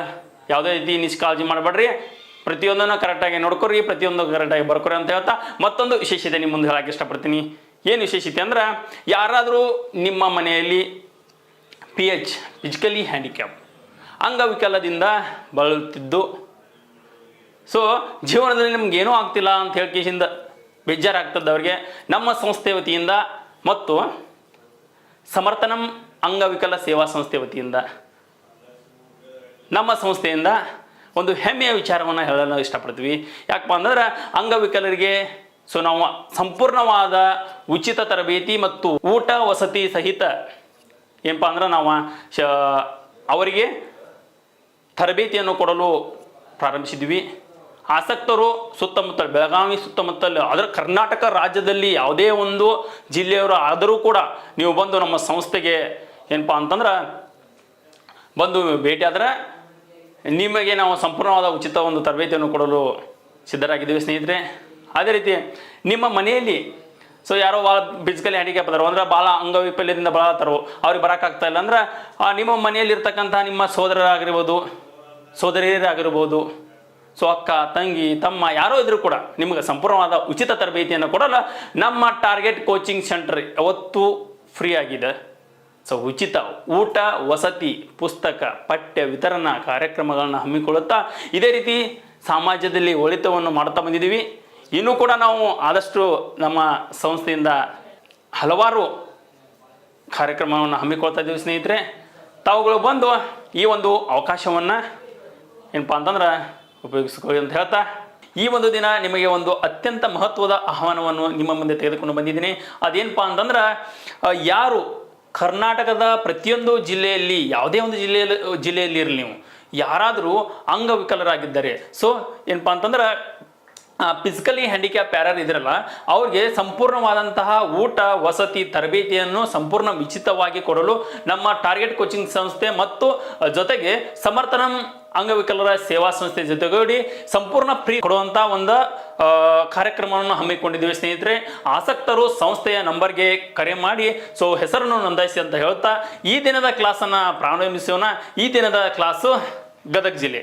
ಗದಗ ಜಿಲ್ಲೆ ಭಾಳ ಸಂದಾದರೂ ಭಾಳ ಗಟ್ಟಿಯಿಂದ ಕುಡಿತಕ್ಕಂಥ ಜಿಲ್ಲೆ. ಯಾವ ಜಿಲ್ಲೆ? ಈ ಗದಗ ಜಿಲ್ಲೆ. ನೋಡ್ರಿ, ಗದಗ ಜಿಲ್ಲೆಯಲ್ಲಿ ಇರ್ತಕ್ಕಂಥ ಕೆಲವು ತಾಲೂಕುಗಳು ಗಜೇಂದ್ರಗಡ, ನರಗುಂದ, ರೋಣ, ಲಕ್ಷ್ಮೇಶ್ವರ, ಅದೇ ರೀತಿ ಮುಂಡರಗಿ ಮತ್ತು ಶಿರಹಟ್ಟಿ, ಈ ಕೆಲವು ತಾಲೂಕುಗಳು ಈ ಒಂದು ಗದಗ ಜಿಲ್ಲೆಗೆ ಸಂಬಂಧಪಡ್ತಕ್ಕಂತಹ ತಾಲೂಕುಗಳಾಗಿರ್ತವೆ. ಸೊ ಗದಗ ಜಿಲ್ಲೆ ಮೊದಲು ಯಾವ ಜಿಲ್ಲೆಯಲ್ಲಿತ್ತು? ಧಾರವಾಡ ಜಿಲ್ಲೆ ಇರ್ತಕ್ಕಂತಹ ಗದಗ ಜಿಲ್ಲಾ 1997ರಲ್ಲಿ ಸೊ ವಿಭಜನೆಯಾಗಿ ಈ ಗದಗ ಜಿಲ್ಲೆ ಸೃಷ್ಟಿಯಾಗ್ತದ ಸ್ನೇಹಿತರೆ, ಗೊತ್ತಿರಬೇಕಾದಂಥ ಸಂಗತಿ ಇದು. ನೋಡ್ರಿ, ನೆಕ್ಸ್ಟ್ ಏನದ? ಕಪ್ಪದ ಗುಡ್ಡ. ಈ ಗದಗ ಬಂದ ತಕ್ಷಣ ಎಲ್ಲರಿಗೂ ಇರ್ತಕ್ಕಂತಹ ಒಂದು ಫೇವ್ರೇಟ್ ಜಾಗ ಅಂದ್ರೆ ಕಪ್ಪದ ಗುಡ್ಡ. ಈ ಗುಡ್ಡದಾಗ ಏನದ ನೋಡ್ರಿ, ಈ ಗುಡ್ಡದಾಗ ಏನದ? ಮುಳುಗುಂದ ಮತ್ತು ಕಪ್ಪದ ಗುಡ್ಡ ಪಕ್ಕಕ್ಕೆ ಅದಾವ. ಇಲ್ಲಿ ಅತಿ ಹೆಚ್ಚು ಏಷ್ಯಾದಲ್ಲಿ ಅತಿ ಹೆಚ್ಚು ರಭಸದಿಂದ ಗಾಳಿ ಬೀಸ್ತದ. ಎಲ್ಲಿ? ಈ ಒಂದು ಕಪ್ಪದ ಗುಡ್ಡದಲ್ಲಿ. ಮ್ಯಾಲ ಹೋಗಿ ನಿಂತು ಕೈ ಮ್ಯಾಗ ಮಾಡ್ರೆ ಮ್ಯಾಗ ಹರಿಯುವಷ್ಟು ಗಾಳಿ ಬೀಸ್ತತಿ. ಸೊ ಗೊತ್ತಿರ್ಬೇಕು. ಅದೇ ರೀತಿ ಚಿನ್ನದ ಅದಿರು, ಬಂಗಾರ ಸಿಗ್ತೈತ್ರಿ ಇಲ್ಲಿ, ಸಾರಿ ಚಿನ್ನ ಸಿಗ್ತೈತ್ರಿ ಇಲ್ಲಿ. ಚಿನ್ನದ ಅದಿರು, ಡೈರೆಕ್ಟ್ ಚಿನ್ನ ಸಿಗಂಗಿಲ್ಲ. ಸೊ ಚಿನ್ನದ ಅದಿರು ಸೊ ಇಲ್ಲಿ ಸಿಗ್ತಕ್ಕಂಥದ್ದು ಪ್ರಸಿದ್ಧಿ ಆಗೈತಿ. ನೆಕ್ಸ್ಟ್, ಕಪ್ಪದ ಗುಡ್ಡದಲ್ಲಿ ಪವನ ಶಕ್ತಿ ಉತ್ಪಾದನಾ ಕೇಂದ್ರ ಐತಿ. ಸೊ ಪವನ ಶಕ್ತಿ ಉತ್ಪಾದನಾ ಕೇಂದ್ರ ಈ ಒಂದು ಕಪ್ಪದ ಗುಡ್ಡದಲ್ಲಿ ಐತಿ. ಈ ಪವನ ಶಕ್ತಿ ಅಂತ ನೆನಪಿರ್ಬೇಕು ನಮಗೆ, ಗಾಳಿ ಮುಖಾಂತರ ವಿದ್ಯುತ್ತನ್ನು ರೆಡಿ ಮಾಡೋದು, ಗಾಳಿ ಮುಖಾಂತರ. ಈ ಪವನ ಶಕ್ತಿ ಉತ್ಪಾದನಾ ಕೇಂದ್ರ ಸೊ ತಮಿಳುನಾಡು ಅತಿ ಹೆಚ್ಚು. ನೋಡ್ರಿ, ತಮಿಳುನಾಡು. ಸೊ ತಮಿಳುನಾಡಿನಲ್ಲಿ ಅತಿ ಹೆಚ್ಚು ಪವನ ಶಕ್ತಿ ಉತ್ಪಾದನಾ ಕೇಂದ್ರ, ಅತಿ ಹೆಚ್ಚು ಪವನ ಶಕ್ತಿಯಿಂದ ವಿದ್ಯುತ್ತನ್ನು ಉತ್ಪಾದನೆ ಮಾಡ್ತಾರೆ. ಅದೇ ರೀತಿ ನೀರಿನಿಂದ ಅತಿ ಹೆಚ್ಚು ವಿದ್ಯುತ್ತನ್ನು ಉತ್ಪಾದನೆ ಮಾಡ್ತಕ್ಕಂತಹ ರಾಜ್ಯ ಕೇಳ್ತಾರೋ. ಸೊ ಯಾವಪ್ಪ ಅಂತಂದ್ರೆ ಸೊ ಹಿಮಾಚಲ ಪ್ರದೇಶದಿಂದ ಅತಿ ಹೆಚ್ಚು ವಿದ್ಯುತ್ ನೀರಿನ ಮುಖಾಂತರ. ಅದೇ ರೀತಿ ಥರ್ಮಲ್, ಸೊ ಕಲ್ಲಿದ್ದಲಿ ಮುಖಾಂತರ ಅತಿ ಹೆಚ್ಚು ವಿದ್ಯುತ್ತನ್ನು ಉತ್ಪಾದನೆ ಮಾಡ್ತಕ್ಕಂಥದ್ದು ಮಹಾರಾಷ್ಟ್ರ. So Maharashtra, MH Maharashtra. ಅದೇ ರೀತಿ ಅಣು ವಿದ್ಯುತ್, ಈ ನ್ಯೂಕ್ಲಿಯರ್ ಅಣು ವಿದ್ಯುತ್ ಮುಖಾಂತರ ಅತಿ ಹೆಚ್ಚು ವಿದ್ಯುತ್ತನ್ನು ಉತ್ಪಾದನೆ ಮಾಡ್ತಕ್ಕಂತಹ ಒಂದು ರಾಜ್ಯ ಯಾವಪ್ಪ ಅಂದ್ರೆ ಅದು ಕೂಡ ತಮಿಳುನಾಡಾಗಿರ್ತದೆ, ಗೊತ್ತಿರಬೇಕು. ತಮಿಳುನಾಡು ನೋಡ್ರಿ, ಪವನ ಶಕ್ತಿಯಿಂದನೂ ತಮಿಳುನಾಡದ, ಈ ನ್ಯೂಕ್ಲಿಯರ್ ಅಣು ವಿದ್ಯುತ್ದಿಂದನೂ ಏನಪ್ಪ ಅಂದ್ರೆ ತಮಿಳುನಾಡದ. ಇನ್ನೊಂದು ಕ್ವಶನ್ ಹುಡುಕೋಬೋದು, ಏನು ಕರ್ನಾಟಕವು ಯಾವ ಒಂದು ಅಂದ್ರೆ ಕರ್ನಾಟಕವು ಅತಿ ಹೆಚ್ಚು ವಿದ್ಯುತ್ ಉತ್ಪಾದನೆ ಯಾವುದರ ಮುಖಾಂತರ ಮಾಡ್ತದೆ ಅಂದ್ರೆ ಅದು ನೀರಿನ ಮುಖಾಂತರ ರೀ. ಸೊ ನೀರಿನ ಮುಖಾಂತರ ಅಂದರೆ ಜಲವಿದ್ಯುತ್ತಿನ ಶಕ್ತಿಯಿಂದ ಅತಿ ಹೆಚ್ಚು ಶಕ್ತಿಯನ್ನು ಉತ್ಪಾದನೆ ಮಾಡೋದು ಕರ್ನಾಟಕ. ಅದೇ ರೀತಿ ಭಾರತವು ಯಾವುದ್ರ ಮುಖಾಂತರ ಅತಿ ಹೆಚ್ಚು ಶಕ್ತಿ ಉತ್ಪಾದನೆ ಮಾಡ್ತೈತಿ? ಭಾರತವು ಥರ್ಮಲ್, ಸೊ ನೋಡಿ ಕಲ್ಲಿದ್ದಲ ಮುಖಾಂತರ ಅತಿ ಹೆಚ್ಚು ಶಕ್ತಿ ಉತ್ಪಾದನೆ ಮಾಡ್ತದೆ ಯಾವುದು? ಭಾರತ. ಗೊತ್ತಿರ್ಬೇಕು. ಲಾಸ್ಟ್ ಟೈಮ್ ಕ್ವಶನ್ ಕೇಳೋಣ, ಅದ್ರ ಸಲುವಾಗಿ ಅದ್ರ ಬಗ್ಗೆ ಮಾತಾಡೀನಿ ನಾನು. ಸೊ ನೆಕ್ಸ್ಟ್ ನೋಡ್ರಿ, ಮಾಗಡಿ ಅಂದ ತಕ್ಷಣ ಬೆಂಗಳೂರು ಹೋಗಂಗಿಲ್ಲ ರೀ, ಬೆಂಗಳೂರು ಸ್ಟೇಷನ್ ಅಲ್ಲ. ಸೊ ಮಾಗಡಿ ಅಂದ ತಕ್ಷಣ ಕೆಂಪೇಗೌಡ ಡೈಲಾಗ್ ನೆನಪಾಗಬಾರ್ದು. ಮಾಗಡಿ ಪಕ್ಷಿಧಾಮ ಇರುವುದು ಗದಗದಲ್ಲಿ, ಅದು ಮಾಗಡಿ ಸ್ಟೇಷನ್, ಇದು ಮಾಗಡಿ ಪಕ್ಷಿಧಾಮ. ನಮ್ಮ ಪೊಲೀಸ್ ಹುಡುಗರೆಲ್ಲ ಪಟ್ಟಣ ಸ್ಟೇಷನ್ಗೆ ಹೋಗ್ಬಾರ್ದು. ಮತ್ತು ನೋಡ್ರಿ, ಸಹಕಾರ ಸಂಘ ಸ್ಥಾಪನೆ ಆಗಿದ್ದು 1905ರಲ್ಲಿ. 1905 ಭಾಳ ಕಡೆ ನೆನಪೈತಿ, ಬಂಗಾಳ ವಿಭಜನೆ ಆಕತಿ. ಒಂದು ನಂಬರ್ ನೆನಪಡ್ಕೊಂಡ್ರೆ ಒಂದು 4-5 ಟಾಪಿಕ್ಗಳು ನೆನಪಾಗಿಬಿಡ್ತಾವೆ. ಸೊ ಅದ್ರ ಬಗ್ಗೆ ಮಾತಾಡೋದು ಬೇಡ. ಸಹಕಾರಿ ಸಂಘಗಳು ಏನಪ್ಪ? ಸಹಕಾರ ಸಂಘ ಏನಲ್ಲ, PKPS, ಪ್ರಾಥಮಿಕ ಕೃಷಿ ಪತ್ತಿನ ಸಹಕಾರ ಸಂಸ್ಥೆಗಳು ಇರ್ತಾವಲ್ಲ, ಸಾವ್ರಿ. ನೋಡ್ರಿ, ಏಷ್ಯಾದಲ್ಲಿ ಮೊದಲ ಕೃಷಿ ಪತ್ತಿನ ಸಹಕಾರಿ ಸಂಘ, ಏಷ್ಯಾದಾಗ ಭಾರತದಾಗಲ್ರಿ, ಏಷ್ಯಾದಲ್ಲಿ ಮೊದಲ ಬಾರಿಗೆ ಸಹಕಾರ ಸಂಘಗಳ ಕೃಷಿ ಪತ್ತಿನ ಸಹಕಾರ ಸಂಘಗಳು ಕನಗಿನಹಾಳ. ಈ ಕನಗಿನಹಾಳ ಮೊದಲ ಬಾರಿಗೆ ಎಲ್ಲಿತ್ತಪ್ಪ ಅಂದ್ರೆ ಧಾರವಾಡದಾಗಿತ್ತು. ಇದು 1990ರಲ್ಲಿ ಧಾರವಾಡದಿಂದ ಇಬ್ಬಾಗ ಆಗಿ ಪ್ರತ್ಯೇಕ ಆದ ನಂತರ ಇದನ್ನು ಕನಗಿನಹಾಳನ್ನು ಈ ಗದಗದಲ್ಲಿ ಸೇರಿಸಲಾಗಿದೆ. ಈ ಒಂದು ಕೃಷಿ ಪತ್ತಿನ ಸಹಕಾರ ಸಂಘಗಳ ಚಳವಳಿಗೆ ಪಿತಾಮಹ ಅಂತ ಯಾರ್ಯಾರು ಇದ್ರು? ಇಬ್ಬರ. ಸೊ ಯಾರಿದ್ರು? ಸಣ್ಣ ಸಿದ್ದನಗೌಡ, ಸಣ್ಣ ರಾಮನಗೌಡ ಪಾಟೀಲ್. ಸಣ್ಣ ಸಿದ್ದನಗೌಡ, ಸಣ್ಣ ರಾಮನಗೌಡ ಪಾಟೀಲ್ ಅವರು ಈ ಒಂದು ಸಹಕಾರಿ ಚಳವಳಿಯ ಪಿತಾಮಹನೆಂದು ಕರೀತೀವಿ ಸ್ನೇಹಿತರೆ, ಗೊತ್ತಿರಬೇಕು. ಅದೇ ರೀತಿ ಚನ್ನವೀರ ಕಣ್ವಿ ಅವರು. ಸೊ ಚನ್ನವೀರ ಕಣ್ವಿ ಜೀವಧ್ವನಿ ಎಂಬ ಒಂದು ಕಾವ್ಯದ ಮುಖಾಂತರ ಕೇಂದ್ರ ಸಾಹಿತ್ಯ ಅಕಾಡೆಮಿ, ಸೊ ಕೇಂದ್ರ ಸಾಹಿತ್ಯ ಅಕಾಡೆಮಿ ಪ್ರಶಸ್ತಿಯನ್ನು ಪಡೆದಂಥ ಈ ಒಂದು ಪುಸ್ತಕ ಅತಿ ಪ್ರಮುಖವಾಗಿದೆ. 1996ರಲ್ಲಿ ಹಾಸನದಲ್ಲಿ ನಡೆದಂತಹ 65ನೇ ಅಖಿಲ ಭಾರತ ಕನ್ನಡ ಸಾಹಿತ್ಯ ಸಮ್ಮೇಳನದ ಅಧ್ಯಕ್ಷರಾಗಿ ಇವರು ಭಾಗಿಯಾಗಿದ್ದರು. ಯಾರು? ಈ ಒಂದು ಚನ್ನವೀರ ಕಣ್ವಿ ಅವರು. ಇವರು ಕೂಡ ಗದಗದವರೇ. ಇಲ್ಲಿ ಏನೇನು ಹೇಳ್ತೀನಿ ಎಲ್ಲ ಗದಗ ಸಂಬಂಧಪಟ್ಟಂತ ಡೈರೆಕ್ಟ್ ಒಂದೊಂದು ಕ್ವಶನ್ ಇರ್ಬೋದು, ಕರೆ ಭಾಳ ಇಂಪಾರ್ಟೆಂಟ್ ಇರ್ತಾವೆ. ಏನು? ಗ್ರಾಮೀಣ ಅಭಿವೃದ್ಧಿ ಮತ್ತು ಪಂಚಾಯತ್ ರಾಜ್ ವಿಶ್ವವಿದ್ಯಾಲಯ ಕೇಳ್ತಾನೆ. ಸೊ ಗ್ರಾಮೀಣ ಅಭಿವೃದ್ಧಿ ಪಂಚಾಯತ್ ರಾಜ್ ವಿಶ್ವವಿದ್ಯಾಲಯ ಇರುವುದು ಗದಗದಲ್ಲಿ. ಈಗ PDO ಕನ್ಫರ್ಮ್ ಆಗೋ ಚಾನ್ಸ್ ಅದ. ನಮ್ಮ ಸಂಸ್ಥೆಗಳು PDO ಕ್ಲಾಸ್ ಚಾಲೂ ಮಾಡಿದೆವು. ಸೊ ಯಾರು ಆಸಕ್ತಿ ಇದ್ದವರು ಬಂದು ಸೊ ಪ್ರವೇಶವನ್ನು ಪಡೀರಿ ಸ್ನೇಹಿತರೆ. ಯಾವುದು ಇದು? ಗದಗದಲ್ಲದ. ನೀವು ಏನಾರು PDO ಆಗ್ಬೇಕಾದ್ರೆ ಗದಗ ಹೋಗ್ಬೇಕು ನೋಡ್ರಿ. ಬಸವೇಶ್ವರ ಮೂರ್ತಿ ಕಾಯಕವೇ ಕೈಲಾಸ. ನೋಡ್ರಿ, ಬಸವೇಶ್ವರ ಮೂರ್ತಿ ಅತ್ಯಂತ ದೊಡ್ಡ ಮೂರ್ತಿ. ಈ ಬಸವೇಶ್ವರ ಮೂರ್ತಿ ಕರ್ನಾಟಕದ ಅತಿ ಎತ್ತರವಾದಂತಹ ಮೂರ್ತಿ ಕಂಡು ಬರುವುದು ಭೀಷ್ಮಕೆರೆಯಲ್ಲಿ. ಈ ಭೀಷ್ಮಕೆರೆ ಇರುವುದು ಈ ಗದಗದಲ್ಲಿ. ಡೈರೆಕ್ಟ್ ಕೇಳ್ಬೋದು, ಭೀಷ್ಮಕೆರೆ ಎಲ್ಲಿ ಕಂಡು ಬರ್ತದೆ? ಗದಗದಲ್ಲಿ. ಸೊ ಕರ್ನಾಟಕದಲ್ಲಿ ಅತಿ ಎತ್ತರವಾದಂತಹ ಬಸವನ ಮೂರ್ತಿ ಇರುವುದು ಕೂಡ ಗದಗದಲ್ಲಾಗಿರ್ತದೆ. ಗದಗದ ಇದು ಇಂಪಾರ್ಟೆಂಟ್, ಮುಂಡರಗಿ. ನೋಡ್ರಿ, ಮುಂಡರಗಿಯಲ್ಲಿ ಬ್ರಿಟಿಷರ ವಿರುದ್ಧ ಹೋರಾಡಿದಂತಹ ಸ್ವಾತಂತ್ರ್ಯ ಹೋರಾಟಗಾರ ಭೀಮರಾವ್. ಮುಂಡರಗಿಯ ಭೀಮರಾವ್ ಅಂತೀವಲ್ಲ ನಾವು, ಮುಂಡರಗಿಯ ಭೀಮರಾವ್ ಅವರ ಜಿಲ್ಲೆ ಸೊ ಗದಗ. ಅದೇ ರೀತಿ ನರಗುಂದ ಇರುವುದು ಗದಗನರಿ, ಮುಂಡ್ರಿಗೆ ಇರುವುದು ಗದಗ, ನರಗುಂದ ಇರುವುದು ಗದಗ. ಇಲ್ಲಿ ಬ್ರಿಟಿಷರ ವಿರುದ್ಧ, ಈ ನರಗುಂದದಲ್ಲಿ ಬ್ರಿಟಿಷರ ವಿರುದ್ಧ ಸಿಂಹ ಸಪ್ನಂತೆ ಹೋರಾಡಿದಂಥ ವ್ಯಕ್ತಿ ಒಬ್ಬದನು, ಅದೇ ಬಾಬಾ ಸಾಹೇಬ್ ಅವರು. ಇನ್ನೂ ಇಂಪಾರ್ಟೆಂಟ ನೋಡ್ರಿ, ಇದು ಮುಂಡ್ರಗಿ. ಸೊ ಮುಂಡ್ರಗಿ ಇರೋದು ಗದಗ. ಅದೇ ರೀತಿ ಡೈರೆಕ್ಟ್ ಕೇಳ್ತಾನೆ, ನರಗುಂದ ಇರೋದು ಯಾವ ಜಿಲ್ಲೆಯಲ್ಲಿ? ಸೊ ಗದಗ. ಅದೇ ರೀತಿ ಇನ್ನೊಂದು ಬರ್ತದೆ, ಯಾವುದು? ಈಸೂರು. ಅದೇ ರೀತಿ ವಿದುರಾಶ್ವತ.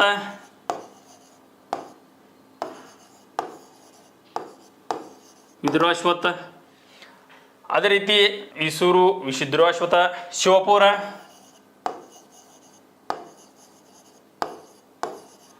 ನೋಡ್ರಿ, ಭಾಳ ಇಂಪಾರ್ಟೆಂಟ್, ಡೈರೆಕ್ಟ್ ಕೇಳ್ತಾನೆ.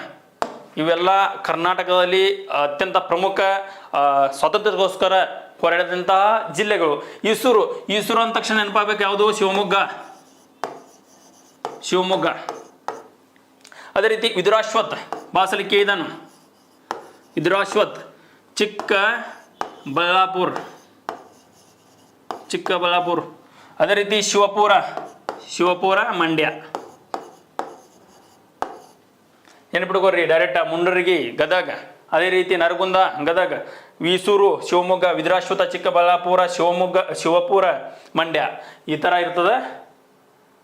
ಅದೇ ರೀತಿ ನಾರಾಯಣಪ್ಪ, ಗದುಗಿನ ನಾರಾಯಣಪ್ಪ ಗೊತ್ತಿರಬೇಕು ನಿಮಗೆ, ಕುಮಾರವ್ಯಾಸ ಗದಗ ಜಿಲ್ಲೆಯಲ್ಲಿ ಕಂಡು ಬರ್ತಕ್ಕಂಥ ಮಹಾನ್ ವ್ಯಕ್ತಿಗಳು.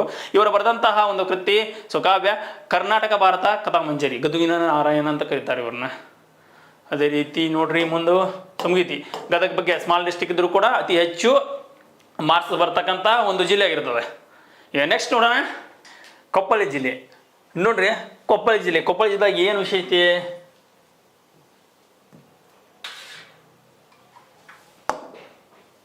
ಕೊಪ್ಪಳ ಜಿಲ್ಲೆಯೊಳಗಿರತಕ್ಕಂಥ ವಿಶೇಷತೆ, ಕೊಪ್ಪಳ ಜಿಲ್ಲೆ ತಿರುಗನ್ನಡ ಪ್ರದೇಶ ಅಂತ ಕರಿತೀವಿ ಇದನ್ನು. ಯಾವುದನ್ನ? ಕೊಪ್ಪಳ ಜಿಲ್ಲೆಯನ್ನ ಗಂಗಾವತಿ, ಯಲಬುರ್ಗಾ, ಕುಷ್ಟಗಿ, ಕನಕಗಿರಿ, ಕೊಂಕನೂರು, ಕಾರಟಗಿ ಇವು ಕಂಡು ಬರ್ತಕ್ಕಂಥದ್ದು ಕೊಪ್ಪಳ ಜಿಲ್ಲೆಯಲ್ಲಿ.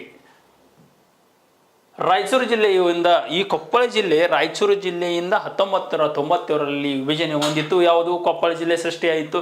ನೆಕ್ಸ್ಟ್ ನೋಡ್ರಿ, ಏಷ್ಯಾದ ಮೊದಲ ರೈಸ್ ಟೆಕ್ನಾಲಜಿ ಪಾರ್ಕ್ ಕಾರಟಗಿ. ಭಾಳ ಸಲ ಕ್ವಶನ್ ಕೇಳ್ತಾನೆ ಕಾರಟಗಿ ಬಗ್ಗೆ. ಸೊ ಕಾರಟಗಿ ಬಗ್ಗೆ ಕೇಳಿದಾಗ ಓಟ ಕಾಟ್ ಹಾಕ್ಬಾರ್ದು, ಗುಂಡು ಹಾಕ್ಬೇಕು. ನೋಡ್ರಿ, ಏಷ್ಯಾದ ಮೊದಲ ರೈಸ್ ಟೆಕ್ನಾಲಜಿ ಪಾರ್ಕ್ ಇರುವುದು ಕಾರಟಗಿದಲ್ಲಿ. ಅದು ಕಂಡುಬಿಡೋದು ಕೊಪ್ಪಳ. ಏನು ಮಾತಾಡ್ತಾನೆ ಎಲ್ಲ ಕೊಪ್ಪಳ ಬಗ್ಗೆ ಮಾತಾಡ್ತಿರ್ತಾನೆ, ಹೊಳೆ ಕೊಪ್ಪಳ ಅನ್ನಂಗಿಲ್ಲ. ಈಗ ನೆಕ್ಸ್ಟ್ ಕಿನ್ನಾಳೆ ಗೊಂಬೆಗಳು ಕಂಡು ಬರ್ತಾವೆ ಇಲ್ಲಿ. ಮೋದಿ ಇದಕ್ಕೆ ಅತ್ಯಂತ ಏನಪ್ಪ ಅಂತಂದ್ರೆ ಶಬಾಷ್ಗಿರಿ ಕೊಟ್ಟಾನ, ಅತ್ಯಂತ ಪ್ರೇರಣೆ ಕೊಟ್ಟಾನ ಇದಕ್ಕೆ. ಅದಕ್ಕೆ ಮೋದಿಜಿಯವರು ಕಿನ್ನಾಳೆ ಗೊಂಬಿಕೆ. ಸೊ ನೋಡ್ರಿ, ಕೊಪ್ಪಳದ ಕಿನ್ನಾಳ ಎಂಬ ಪ್ರದೇಶವು ಗೊಂಬೆ ಆಟಿಕೆ ಅಥವಾ ಮರದ ಕಟ್ಟಿಗೆಯಿಂದ ಮಾಡ್ತಕ್ಕಂಥ ಈ ಒಂದು ಅಡಿಗೆ ಸಾಮಾನು. ಸಣ್ಣ ಹುಡುಗ ಕೊಡ್ತೀವಲ್ಲ ನಾವು, ಚೂ ಗೊಂಬೆ ಅವೆಲ್ಲ ಅಲ್ರಿ, ಮತ್ತು ಬೇಬಿ ಡಾಲ ಅವನ್ನೆಲ್ಲ ಕೊಡಂಗಿಲ್ಲ. ಏನಪ್ಪ ಅಂತಂದ್ರೆ ಇವು ಮರದಿಂದ ತಯಾರಿಸಿದಂತಹ ಕಟ್ಟಿಗೆಗಳು, ಆಟಿಕೆ ಸಾಮಾನುಗಳು. ಇವು ಬಹಳ ವಿಶೇಷತೆ ಆಗಿದೆ. ಇದು ವಿಶ್ವಮಾನ್ಯ ಪಡಿತಕ್ಕಂಥ ಚಾನ್ಸಸ್ ಅದಾವೆ ಇವೆಲ್ಲ. ದೇವಾಲಯಗಳ ಚಕ್ರವರ್ತಿ, ಭಾಳ ಸಲ ಕ್ವಶನ್ದಾಗ ದೇವಾಲಯಗಳ ಚಕ್ರವರ್ತಿ ಎಂದು ಯಾವ ದೇವಾಲಯವನ್ನು ಕರೀತಾರೆ? ಅದೇ ಇಟಗಿಯ ಮಹಾದೇವ ದೇವಾಲಯ. ಈ ಇಟಗಿಯ ಮಹಾದೇವ ದೇವಾಲಯವನ್ನು ಕಲ್ಯಾಣ ಚಾಲುಕ್ಯರ 6ನೇ ವಿಕ್ರಮಾದಿತ್ಯನ ಮಹಾದಂಡನಾಯಕನಾದಂತಹ ಮಹಾದೇವ ಸೊ ಏನು ಮಾಡ್ತಾನಪ್ಪ ಅಂದ್ರೆ ಈ ಒಂದು ದೇವಾಲಯವನ್ನು ಕಟ್ಟಿಸ್ತಾನ. ನೋಡಲು ಅತ್ಯಂತ ಸುಂದರ ಸೊಬಗಿನಿಂದ ಕೂಡಿದಂಥ ಈ ದೇವಾಲಯವನ್ನು ದೇವಾಲಯಗಳ ಚಕ್ರವರ್ತಿ ಅಂತ ಕರೀತಾರೆ. ಸುವರ್ಣಗಿರಿ ಮೌರ್ಯರ ದಕ್ಷಿಣ ರಾಜಧಾನಿ. ನೋಡ್ರಿ, ಸುವರ್ಣಗಿರಿ ಪ್ರಸ್ತುತ ಕನಕಗಿರಿ. ಈ ಒಂದು ಸುವರ್ಣಗಿರಿಯು ಮೌರ್ಯರ ದಕ್ಷಿಣದ ರಾಜಧಾನಿಯಾಗಿತ್ತು. ಅದೇ ರೀತಿ ಆನೆಗುಂದಿ ವಿಜಯನಗರದ ಸ್ವರಾಜ್ಯ ಸಾಮ್ರಾಜ್ಯದ ಮೊದಲ ರಾಜಧಾನಿ. ಈ ಆನೆಗುಂದಿ ಇದು ಕೂಡ ಕೊಪ್ಪಳದಾಗ ಕಂಡು ಬರ್ತದೆ. ಕೊಪ್ಪಳ ಜಿಲ್ಲೆಯ ಮುನಿರಾಬಾದಲ್ಲಿ ತುಂಗಭದ್ರೆಗೆ ಒಂದು ಅಣೆಕಟ್ಟನ್ನು ಕಟ್ಟಲಾಗೈತೆ. ಮುನಿರಾಬಾದದಲ್ಲಿ KSRB ಟ್ರೈನಿಂಗ್ ಸೆಂಟರ್ ಐತಿ.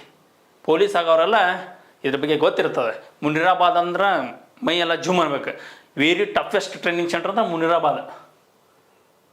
ಅಂಜನಾದ್ರಿ ಬೆಟ್ಟ ಮತ್ತು ನವಬೃಂದಾವನ ಎಂಬ ಪ್ರಸಿದ್ಧ ಯಾತ್ರಾ ಸ್ಥಳಗಳದಾವ. ಶನಿವಾರ ಆದ ತಕ್ಷಣ ಸ್ಟೇಟಸ್ ನೋಡ್ತೀರಿ ನೀವು, ಯಾರು ಬಿದ್ದಿರ್ತಾವಪ್ಪ ಅಂದ್ರೆ ಅಂಜನಾದ್ರಿ ಬೆಟ್ಟದಿಂದ ಡ್ರೋನ್ ಕ್ಯಾಮ್ರಾ ಮುಖಾಂತರ ತೆಗೆದಂಥ ಒಂದು ಫೋಟೋ ವಿಡಿಯೋಸ್ ಬೀಳ್ತೈತಲ್ಲ, ಅದೇ ಅಂಜನಾದ್ರಿ ಬೆಟ್ಟ. ಇಲ್ಲೈತೆ ನೋಡ್ರಿ, ಬಜರಂಗಿ. ಗವಿಮಠ, ಪಾಲ್ಕಿಗುಂಡ, ಅಶೋಕನ ಕಾಲದಲ್ಲಿ ಇರ್ತಕ್ಕಂತಹ ಕೆಲವು ಶಾಸನಗಳು ಇವು ಕೂಡ ಕೊಪ್ಪಳದಲ್ಲಿ ಕಂಡು ಬರ್ತಾವ. ನೆಕ್ಸ್ಟ್, ಕರ್ನಾಟಕದ ಕೊಪ್ಪಳದ ಹಿರೇಬೆನಕನಹಳ್ಳಿಯಲ್ಲಿ ಇವು ಒಂದು ಕೆಲವು ಸಮಾಧಿಗಳು ಕಂಡು ಬಂದಿದ್ದು. ಈ ಕೆಲವು ಹಿಂದಿನ ಕಾಲದ ಸಮಾಧಿಗಳು ಕಂಡು ಬಂದಿದ್ದು. ಇವು ಏನಾಗಿದ್ದಪ್ಪ ಅಂದ್ರೆ ಇತ್ತೀಚೆಗೆ ಯುನೆಸ್ಕೋ ಪಾರಂಪರ್ಯ ತಾತ್ಕಾಲಿಕ ಪಟ್ಟಿಗೆ ಏನಪ್ಪಾ ಅಂದ್ರೆ ಸೇರ್ಪಡೆಯಾದಂತಹ ಈ ಸಮಾಧಿಗಳಾಗಿದ್ದು ಗೊತ್ತಿರಲಿ. ಸೋನುಂಗೀತೆ ಕೊಪ್ಪಳ ಬಗ್ಗೆ ಇರ್ತಕ್ಕಂಥ ಮಾಹಿತಿ ಇಷ್ಟೇ. ಸಣ್ಣ ಮಾಹಿತಿಗಳು ಕೊಟ್ಟರು ಕೂಡ ಚೊಕ್ಕಾಗಿ ಕೊಡ್ತೀವಿ ನಾವು. ಏನಂದ್ರೆ ಡೈರೆಕ್ಟ್ ಏನು ಮಾಡ್ಬೇಕು ಅಂದ್ರೆ ಎಕ್ಸಾಮ್ಗೆ ಬರ್ಬೇಕು. ಅವು ಸುಮ್ಮ ಆಲ್ತು ಪಾಲ್ತು ಮಾತಾಡಂಗಿಲ್ಲ, ಏನಿದ್ರು ಡೈರೆಕ್ಟ್. ನೋಡ್ರಿ, ನೆಕ್ಸ್ಟ್ ಇನ್ನೊಂದು ನೋಡೋಣ. ಯಾವುದಾದ ನೆಕ್ಸ್ಟ್ ಜಿಲ್ಲೆ? ದಾವಣಗೆರೆ. ಈ ದಾವಣಗೆರೆ ಜಿಲ್ಲೆ ಒಳಗೆ ಏನು ವಿಶೇಷತೆ ಐತಿ ನೋಡ್ರಿ. ದಾವಣಗೆರೆ ಜಿಲ್ಲೆಯಲ್ಲಿರ್ತಕ್ಕಂತಹ ಕೆಲವು ತಾಲೂಕುಗಳು: ದಾವಣಗೆರೆ, ಹರಿಹರ, ಜಗಳೂರು, ಹೊನ್ನಾಳಿ, ಚನ್ನಗಿರಿ, ನ್ಯಾಮತಿ. ಹೆಂಗದಾವ ನೋಡ್ರಿ ಹೆಸರುಗಳು, ಒಂದಕ್ಕೊಂದು ಸಂಬಂಧ ಇಲ್ಲಂಗದಾವು. ಈ ಒಂದು ದಾವಣಗೆರೆಯು ಚಿತ್ರದುರ್ಗ ಜಿಲ್ಲೆಯಿಂದ 1997ರಲ್ಲಿ ವಿಭಜನೆಯಾಗಿ ಸೃಷ್ಟಿಯಾದಂತಹ ಜಿಲ್ಲೆ. ಯಾವುದು? ದಾವಣಗೆರೆ ಜಿಲ್ಲೆ. ಒಂದು ಗೆರೆ ಹಿಂಗೆ ಬರೆಯಂಗಿಲ್ಲ, ಮತ್ತು ದಾವಣಗೆರೆ. ನೋಡ್ರಿ, ದಾವಣಗೆರೆ ಜಿಲ್ಲೆಯಲ್ಲಿ ಒಂದು ವಿಶ್ವವಿದ್ಯಾಲಯ ಇದೆ, ಗೊತ್ತದ. ನೆಕ್ಸ್ಟ್, ಸಮಗ್ರ ಅಂಗವಿಕಲರ ಪುನರ್ವಸತಿ ಕೇಂದ್ರ. ಇದು ಇಂಪಾರ್ಟೆಂಟ್. ಸಮಗ್ರ ಅಂಗವಿಕಲರ ಪುನರ್ವಸತಿ ಪ್ರಾದೇಶಿಕ ಕೇಂದ್ರ ಈ ದಾವಣಗೆರೆಯಲ್ಲಿ ಕಂಡು ಬರ್ತದೆ. ನೆಕ್ಸ್ಟ್ ರಂಗಯ್ಯನದುರ್ಗ ಪ್ರದೇಶದಲ್ಲಿ ಬಹಳ ಇಂಪಾರ್ಟೆಂಟ್ ಪಿಸಿಗೆ ಕ್ವಶನ್. ರಂಗಯ್ಯನದುರ್ಗ ಎಂಬ ಪ್ರದೇಶದಲ್ಲಿ 4 ಕೊಂಬಿನ ಹುಲ್ಲೆ ಕಾಣತೈತಿಲ್ಲ, ಇದೆ 4 ಕೊಂಬದವು, ಎತ್ತುಗಳು 2 ಕೊಂಬು ಇರ್ತಾವಲ್ಲ, ಇದಕ್ಕೆ 4 ಕೊಂಬಿನ ಹುಲ್ಲೆಗಳಿಗೆ ಅತ್ಯಂತ ಹೆಸರುವಾಸಿಯಾಗಿದೆ. ಯಾವ್ದಪ್ಪ ಅಂದ್ರೆ ರಂಗಯ್ಯನದುರ್ಗ. ಇದು ಕಂಡು ಬರೋದು ದಾವಣಗೆರೆಯಲ್ಲಿ. ಹರಪ್ಪನಹಳ್ಳಿಯು ನೋಡ್ರಿ, ಹರಪ್ಪನಹಳ್ಳಿ ಒಂದು ಪ್ರದೇಶ ಐತಲ್ಲ, ಅದೇನಾಗಿತ್ತಪ್ಪ ಅಂತಂದ್ರೆ 2019ರಲ್ಲಿ ಬಳ್ಳಾರಿ ಜಿಲ್ಲೆಗೆ ಸೇರಿತ್ತದ. ಪ್ರಸ್ತುತ ಇಲ್ಲಿತ್ತು ದಾವಣಗೆರೆ ಒಳಗಿತ್ತು. ಯಾವುದೋ ಹರಪ್ಪನಹಳ್ಳಿ 2019ರಲ್ಲಿ ಈ ಬಳ್ಳಾರಿ ಜಿಲ್ಲೆಗೆ ಸೇರಿತ್ತು. ಪ್ರಸ್ತುತ ಇದು ಎಲ್ಲೈತಪ್ಪ ಅಂದ್ರೆ ವಿಜಯನಗರ ಜಿಲ್ಲೆ ಸೇರೈತಿ. ಹರಪ್ಪನಹಳ್ಳಿ ನಮ್ಮ ತಂಗಿ ಊರದ ಹರಪ್ಪನಹಳ್ಳಿ. ಆಕೆ ಒಂದ್ಸಲ ಧಾರವಾಡಕ್ಕೆ ಹೋದಳು, ಒಂದ್ಸಲ ಬೆಳಗಾವಿಗೆ ಬಂದಳು, ಈಗ ಹೋಗಿ ಬೆಂಗಳೂರದಾಗ ಕುಂತಿದ್ದಾಳೆ. ಅದೇ ರೀತಿ ಒಂದ್ಸಲ ಇದು ಬಳ್ಳಾರಿ ಆಗಿತ್ತು, ಒಂದ್ಸಲ ದಾವಣಗೆರೆ ಆಗಿತ್ತು, ಆಮೇಲೆ ಬಳ್ಳಾರಿಗೆ ಬಂತು, ಈ ವಿಜಯನಗರಕ್ಕೆ ಹೋಗೈತಿ. ಎಲ್ಲೆಲ್ಲಿ ಇಡ್ಯಾಡತೈತಿ ಆಮೇಲೆ ಇದು. ನೆಕ್ಸ್ಟ್ ಎಲ್ಲ ಆಗೈತಿ, ಪ್ರಸಿದ್ಧವಾದಂತಹ ಬಾಪೂಜಿ ಶಿಕ್ಷಣ ಕೇಂದ್ರ ದಾವಣಗೆರೆಯಲ್ಲಿ ಐತಿ. ಇದು ಇಂಪಾರ್ಟೆಂಟ್ ಆಗಿ ಡೈರೆಕ್ಟ್ ಕೇಳ್ತಾನು. ಬಾಪೂಜಿ ಶಿಕ್ಷಣ ಸಂಸ್ಥೆ ಇರುವುದು ದಾವಣಗೆರೆಯಲ್ಲಿ. ಅದೇ ರೀತಿ ದಾವಣಗೆರೆಯಲ್ಲಿ ಹರಿಹರ ನಗರದಲ್ಲಿ ಹೊಯ್ಸಳರ ಕಾಲದಲ್ಲಿ ಹೊಯ್ಸಳ ಹುಲಿಯನ್ನು ಕೊತ್ತಕ್ಕಂತಹ ಚಿತ್ರವನ್ನು ಲಾಂಛನವಾಗಿ ಮಾಡಿಕೊಂಡಂತ ಈ ಹೊಯ್ಸಳ ಕಾಲದ ಹರಿಹರೇಶ್ವರ ದೇವಾಲಯವು ಈ ಒಂದು ದಾವಣಗೆರೆಯಲ್ಲಿ ಕಂಡುಬರೋದು ಅತ್ಯಂತ ವಿಶೇಷವಾಗಿದೆ. ಅದೇ ರೀತಿ ಭಾರತ ದೇಶದ ಅತಿ ದೊಡ್ಡ ಗಾಜಿನ ಮನೆಯು ಎಲ್ಲಿದಪ್ಪ ಅಂದ್ರೆ ಕುಂದವಾಡ ಕಂಡುಬರೋದು ದಾವಣಗೆರೆ. ಈ ಕುಂದವಾಡವು ದಾವಣಗೆರೆಯಲ್ಲಿ ಕಂಡುಬರ್ತೈತಿ. ಅಲ್ಲಿ ಭಾರತದ ಅತಿ ದೊಡ್ಡಂತ ಗಾಜಿನ ಮನೆ ಕಂಡು ಬರ್ತದ. ದಾವಣಗೆರೆಯನ್ನ ಬೆಣ್ಣೆಯ ನಗರಿ ಅಂತ ಕರೀತಾರೋ. ಮೊದಲು ಹೇಳ್ಬೇಕಾಗಿತ್ತು ನಿಮ್ಗೆ, ಬೆಣ್ಣೆಯ ನಗರವು ದಾವಣಗೆರೆ ಆದ್ರೆ ತುಮಕೂರು ತಟ್ಟೆ ಇಲ್ಲಿ ಬೆಣ್ಣೆ ನಗರಿ ದಾವಣಗೆರೆ. ನಮ್ಗೈತೆ ಅವರ ಹಸಿ ಖಾರ ಒಣ ಹಿಂಡಿ ತಿನ್ನಂಗಿಲ್ರಿ. ಚಲೋ ತಿಂತಾರೋ, ಚಲೋ ಇರ್ತಾರೆ. ನಾವು ಚಲೋ ಇರ್ತೀವಿ, ಆದ್ರೆ ನಮ್ಗಿಂತ ಸ್ವಲ್ಪ ನೋಡಕ್ಕೆ ಬೆಳಗ್ಗೆ ಚಲೋ ಇರ್ತಾವ್ರ ಅವ್ರ. ನೆಕ್ಸ್ಟ್ ಇಷ್ಟಾಗಿತ್ತು ಈ ದಿನದ ಒಂದು ಸಂಪೂರ್ಣವಾದಂತಹ ಜಿಲ್ಲೆಗಳ ಕ್ಲಾಸ್. ಸ್ನೇಹಿತರೆ, ನಾವು ಏನೂ ಆಲ್ತು ಪಾಲ್ತು ಕೊಡಂಗಿಲ್ಲ. ಕೊಟ್ಟರೆ ಡೈರೆಕ್ಟ್ ಕೊಡ್ತೀವಿ, ಕೊಡಲಿಲ್ಲ ಅಂದ್ರೆ ಏನೂ ಕೊಟ್ಟಿರೋದಿಲ್ಲ. ಇಷ್ಟು ಹೇಳ್ತಾ ಈ ಒಂದು ತರಗತಿಯನ್ನು ಮುಗಿಸ್ತಾ ಇದ್ದೀನಿ. ಜೈ ಹಿಂದ್, ಜೈ ಕರ್ನಾಟಕ. ಮತ್ತೆ